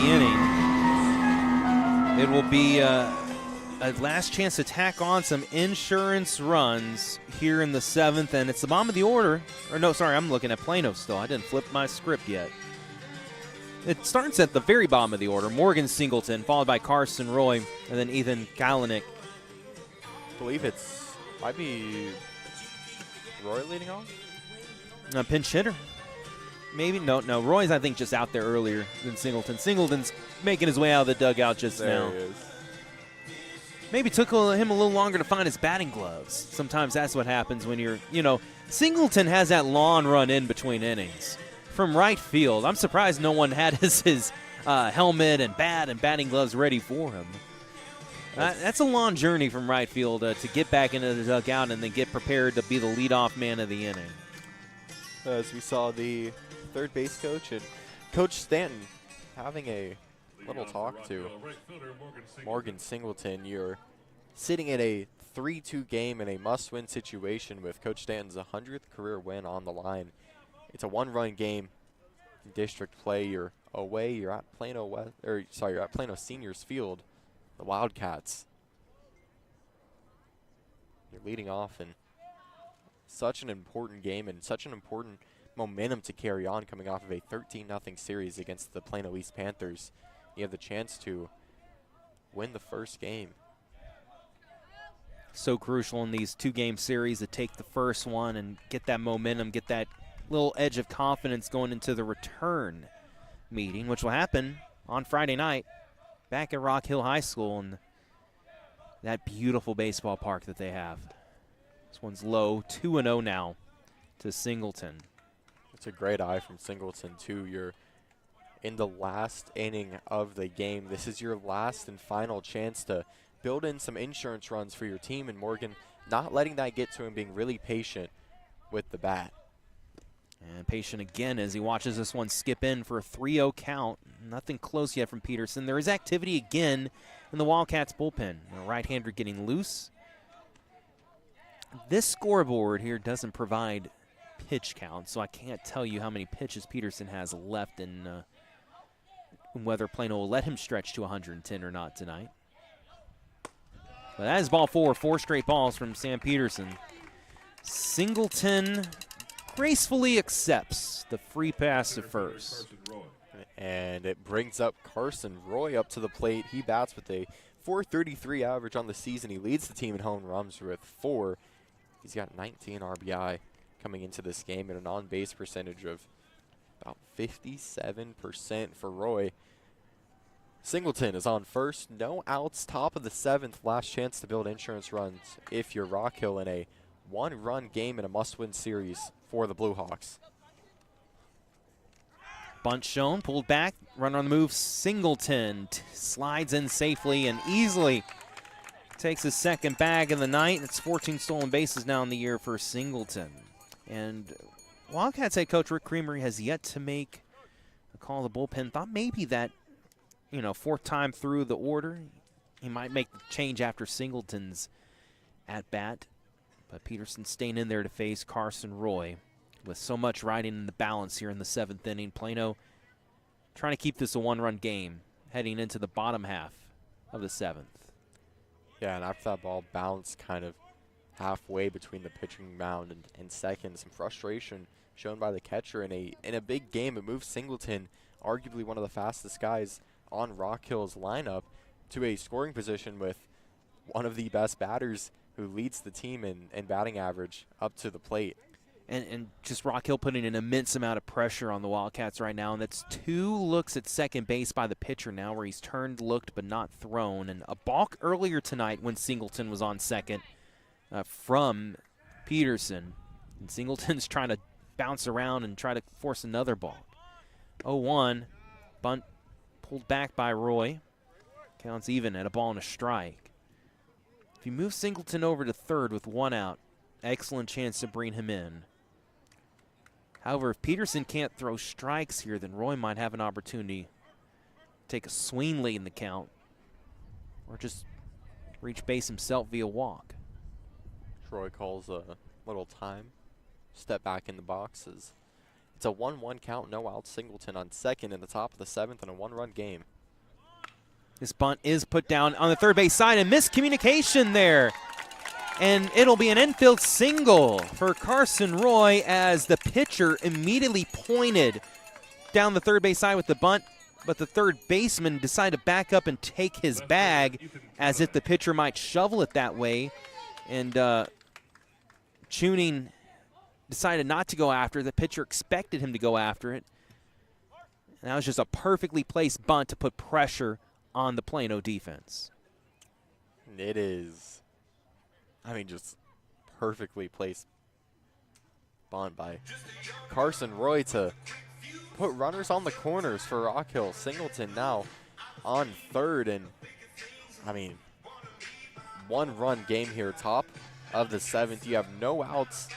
What do you do if you're the Blue Hawks? So do you tell your guys, if you're Coach Stanton, are you telling you guys to swing big? Or are you telling them to play a little more conservative? It's only a one-run game. How are you going to manage the situation if you're Coach Stanton? I think you might just continue to play small ball because they've been bunting the ball so well and they can put pressure on with a runner from third coming home. A little push bunt to the second base side or even past the pitcher who's shown a little reluctancy to make that play. He's not been that great fielding it off the mound. And so many high school teams fail at executing bunts that when you have a team like Rock Hill that executes it well, like they have in this game, it's such an advantage when you play small ball correctly. Kalinick, the batter. And unattended to, that'll be not a stolen base, but a catcher's indifference to allow Carson Roy to take second base as he slow jogged his way over there. Not so slow that the catcher would have had any chance. It was just everybody's kind of like, we'll let you go ahead because the infield is drawn in to prevent the run from third scoring with no outs. 1-0. And it's outside. 2 balls, no strikes to Ethan Kalinick. So 2 of the fastest guys on the team currently third and second. 2 runners in scoring positions in a one-run game. with Ethan Kalanick, the batter with 12 RBI and a home run up at the plate. He's got a 2-0 count with 0 outs. Big rip from Kalanick, and that one unfortunately didn't make contact on, a little bit away. 2 balls and 1 strike. And the dugout starts to bring some extra noise from Rock Hill. Kalanick digs this one out into center field. That should be a sac fly. The throw going to come to third from Plano instead of home. That was a real strong throw, but they must have known too much speed from Singleton to be able to catch him. That is an RBI sac fly from Ethan Kalanick into center field. And it's now a 4-2 lead for Rock Hill as Morgan Singleton tags and scores. It's a good look from Roy, too. He saw the center fielder make a great throw. He took about 2 steps off the bag and decided he wanted to return. Only a 1-out inning so far. Top of the 7th, Rock Hill has now extended their lead to 2 runs with Gonzalez up to bat. He bats this season with a .381, 15 RBI. And with his double earlier tonight, it's 4 consecutive games with at least a hit. And this one is popped foul. 0-1. Runner at second, 1 out here in the 7th inning. Now 4-2. Rock Hill on top of Plano. Tebow on deck. He's heated up in district play. He's got a big chance tonight. This ball bounces in low. Good block by Hurd, the catcher. Counts 1-1 to Anthony Gonzalez, who now has 8 RBIs in his last 6 games that he has played in. He has that almost a powder blue bat that he has a slight waggle of with the darker blue batting gloves, the more traditional Rock Hill blue color. The jersey and batting gloves, but the bat is kind of old San Diego Chargers powder blue. It's still weird that they're the LA Chargers. 1-1. Peterson still in there. Wildcats from the stretch. The fastball is away. 2 balls and a strike. And I just have to feel here in the next batter or two that a switch is going to be made. And the Plano bullpen will be activated. Gonzalez so patient up at the plate, and that's one of his strongest attributes. He knows when the pressure's on him, when to swing. That's a much better throw from Peterson. Although the catcher was set up away, the throw brought the catcher back into the strike zone, who was moving, but it was a strike. 2-2. Gonzalez with 2 RBIs already tonight. Can he add to that total? 2-2, breaking ball, got him. Some cheese there from Sam Peterson. And it puts Reed Tebow up to bat. Tebow, he bats with a .292 overall. He's got 8 RBI and an on-base percentage of close to about 38%. 5 strikeouts now in the game for Peterson. 2 outs. Tebow to try to keep the inning alive here for Rock Hill. Try to build on this 2-run advantage. He takes the first pitch strike. Not really a pitch you want to go after for a first pitch strike. It was right on the corner. No need to try to chase a near-perfect pitch. Wait for the pitcher to make a little mistake here. So Roy in scoring position on second in a 4-2 game with 2 outs in the top of the 7th. Time called by Tebow at the plate.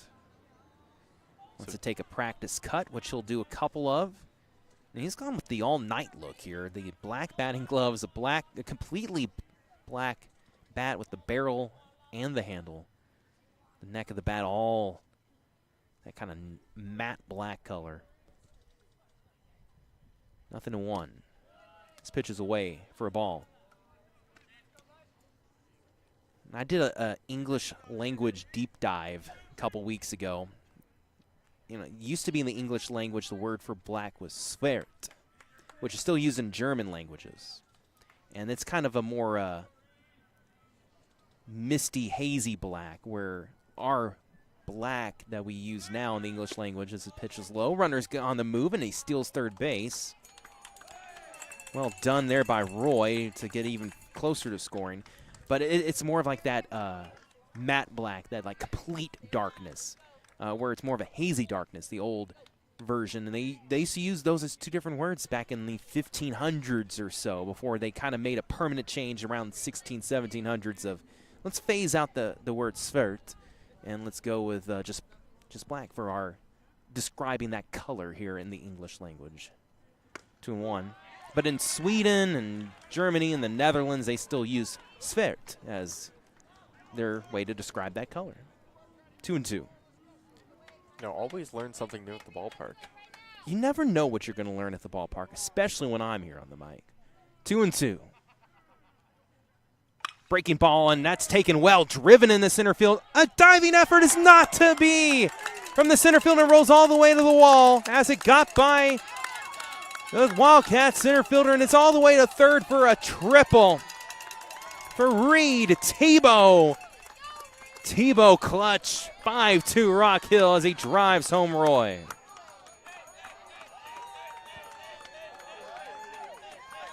First triple of the season for the Blue Hawks catcher. Tebow bringing in an extra insurance run, making it a 3-run game, 5-2 for Rock Hill as we have a pitching change. That'll do it for Sam Peterson, who tips the cap to the home crowd. And a really game effort tonight from Peterson, who hung in there, gave his Wildcats a chance through 6 2/3 of an inning in the end before being replaced here. Ethan Christ is your new pitcher for the Plano Wildcats, who will try to get the final out of this top of the 7th inning. 2 runs scored in the 7th so far from the Rock Hill Blue Hawks to make it a 5-2 game. And Colton, what a difference it is, 3-2 versus 5-2 in these district games with the pitching that Rock Hill has. It just gives you that ability to afford a mistake in the final half of the game and not feel the pressure to have to be perfect when you're up by 3. Yeah, I think Rock Hill executed perfectly on their intent for this inning. Starting this inning, it was the top of the 7th, and you're in a 1-run, 3-2 game with Morgan Singleton up to bat, and then you hit the top of the order when you have Roy, Gonzalez, Kalinek all hitting. And then you are able to build up a couple of runs to now make it a 5-2 game. It's a 3-run lead in must-win games. And so when you talk about high-pressure moments for the Blue Hawks, sure, you're leading going into the 7th, but a 1-run lead isn't a humongous amount, especially in 6A high school baseball. So to be able to build these extra insurance runs, the 3, it's huge for Rock Hill. You don't have to be exactly perfect. You don't have to have, let's say a no-hitter in the bottom of the 7th, but it also doesn't allow for room for a bunch of mistakes. We've seen a couple times where Rock Hill has allowed a couple of runners onto the bag, but other than the first, they haven't allowed any runs from the Wildcats. So the book not completely closed on Sam Peterson tonight, but he threw 6 2/3 of an inning, allowed 5 hits and 2 walks with 5 strikeouts, 1 hit batter and 1 balk tonight.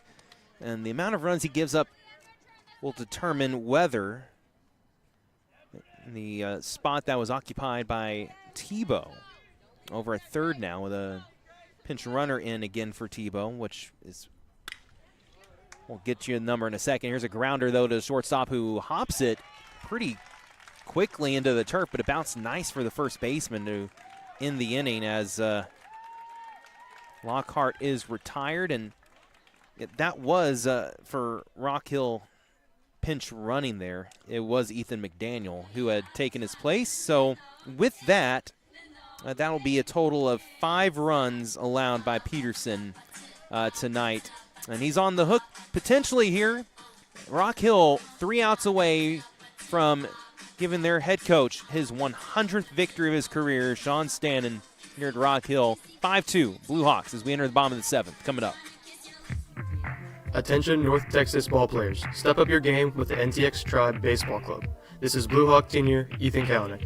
They offer elite baseball and softball training, top facilities, and a winning brotherhood for players of all ages.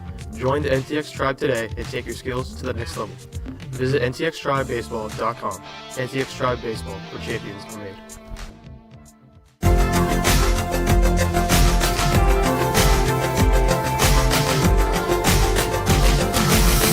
Brady Slanina on the mound here. He started this game. He's looking to finish this game. He allowed 2 runs in the first inning off 3 hits to Plano. And since then, Slanina has really shown just what that mental toughness that he has is like. He retired 7 straight right after giving up those 2 runs. Since the start of the second inning, Slanina has given up a grand total of 2 hits.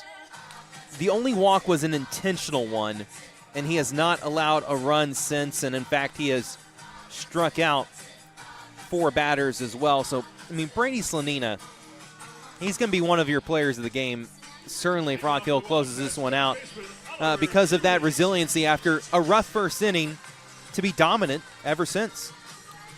And I think early on in the season, specifically against Allen, we saw walks plague Rock Hill when Slanina wasn't playing early in district play, but when he came in, when he had his authority over the strike zone, we've seen a shift in the way that Rock Hill's been able to play and just his control and authority on that strike zone and the ability to change his speed on his pitches and catch the batter off guard. It has been such a huge change for Rock Hill later in district play once he was able to come back. First pitch fastball is a strike on the inside portion of the zone. 7, 8, 9 in the order for the Wildcats. Tuning the leadoff. On deck is Pilar Hartley. Then Peterson due up last in this inning. Although he just exited the game, will he re-enter as a batter? Will it be a pinch hitter off the Wildcats bench? 1-1 count after the last pitch was inside. From the wine, Slanina's fastball. Swing and a miss from Juning for strike 2. Trying to come out of his shoes on that one. Couldn't quite catch up. So Rock Hill, after putting in 2 runs in the top of the 7th, put the pressure on the Wildcats to get 3 runs to tie it, 4 to win it here in the bottom of the 7th. Fastball, delayed, and no, it's outside. That was a good, pretty-looking pitch from Slanina, who waited a second looking at home plate and says, okay, I guess I'm not going to get that call. 2-2. He kind of, a little grin, shakes it off. Let's see how he responds. Choking up slightly on the back is Tuning to try to swing a little faster. 2-2. There's a breaking ball, and Tuning does get a piece of it to send it out of play into the net.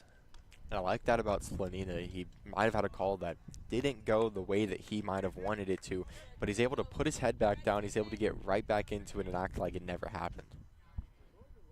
Shakes off a call. Now he has the pitch he wants, the 2-2. This one is grooved in the center, but Roy has to make just 2 steps backwards to make that catch. Hardly had to move. Carson Roy has grabbed the first out of the inning, and so far tonight, 6 through 9 in the Wildcats order, no one has reached base. It's all been 2 through 5 to reach base tonight for Plano in their order. There is a pinch hitter on deck for the Wildcats, but right now it is Sujai Palara Hartley, the designated hitter, who's popped out twice to McDaniel at third. Slanina throws a pitch, and it's a ball, and McDaniel is charging as Pilar Hartley had shown bunt, pulled it back, but McDaniel was on the full sprint. Maybe got a late jump and try to put a little extra. Don't strain a hamstring over there, Aiden. 1-0. Fastball low. Counts now 2-0. McDaniel, before the start of this at-bat, was given some instructions by Reed Tebow. Wasn't able to hear it clearly, but might have sounded like he said move up. And just start a little closer, just in case. 2-0 is high, 3-0. So Slanina a little bit out of sorts now all of a sudden after good first batter face. Really had good command of that particular at-bat that he faced, but now behind 3-0, there's a get-me-over strike to make it 3-1 and see if Slonina can stay tough, not lose his hitter. Do not want to give away a free pass here. 3-1. Fastball for strike 2. Nice pop off the glove of the catcher, Tebow. Some frustration from the hitter there. But it's a great job from Slonina to get this from a 3-0 count in the bottom of the 7th with to now a full count in such an important situation. This one off the end of the bat. It's going to bloop down for a single for Pilar Hartley. And the Wildcats have a runner aboard, down by 3 here in the bottom of the 7th with 1 out. It is just the 6th hit of the night and the 3rd hit since the 1st inning. And Coach Stanton will go up to the mound. So a little mound visit. Of course, a pinch hitter coming in here in the 7th inning. It is Cooper Clay. Off the bench for Plano. Trying to extend things for the Wildcats. A little Golden Eye playing in the background here.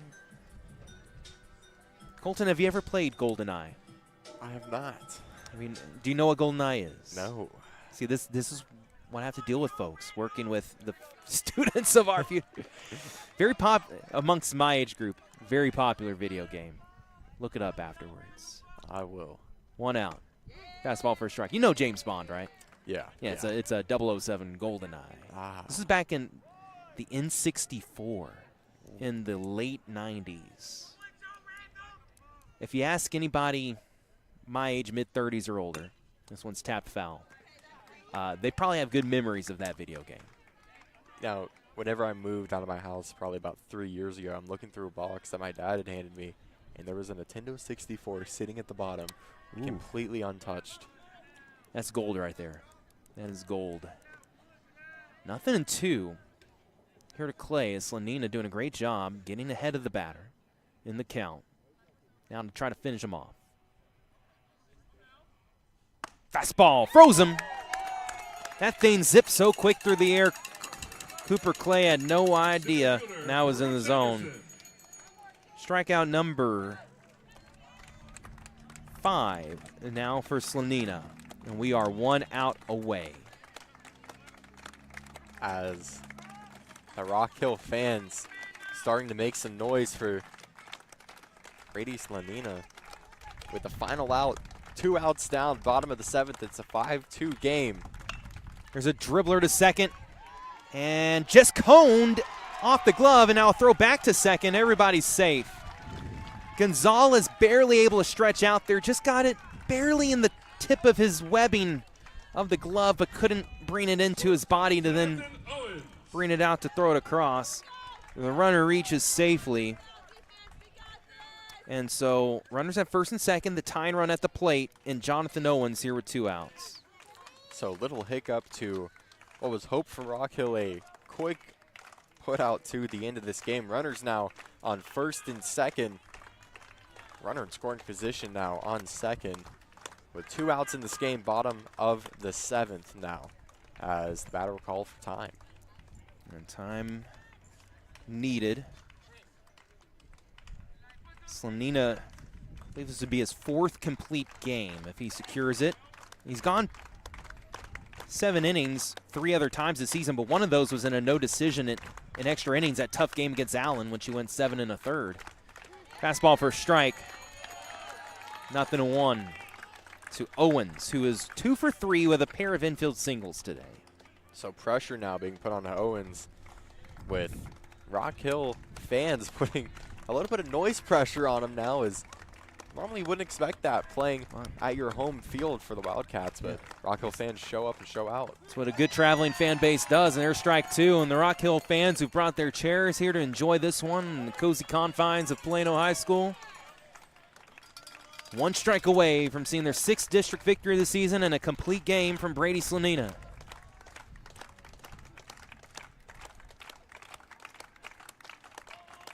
Slonina for the finishing touches. Got it!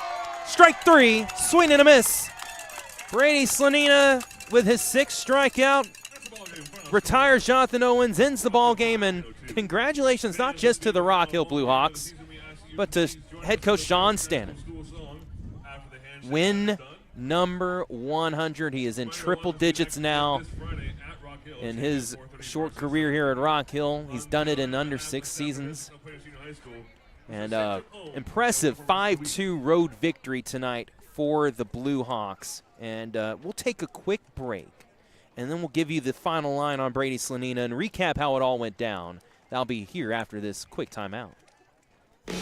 I'm Blue Hawk Senior Nash Thomas telling you to step up to the plate, go big, or go home. At Bullnose Masonry, we build with brick, block, stucco, and stone. From schools to hospitals, standing tall, Bullnose Masonry builds it all. Bullnose Masonry is a proud sponsor of Rock Hill Baseball.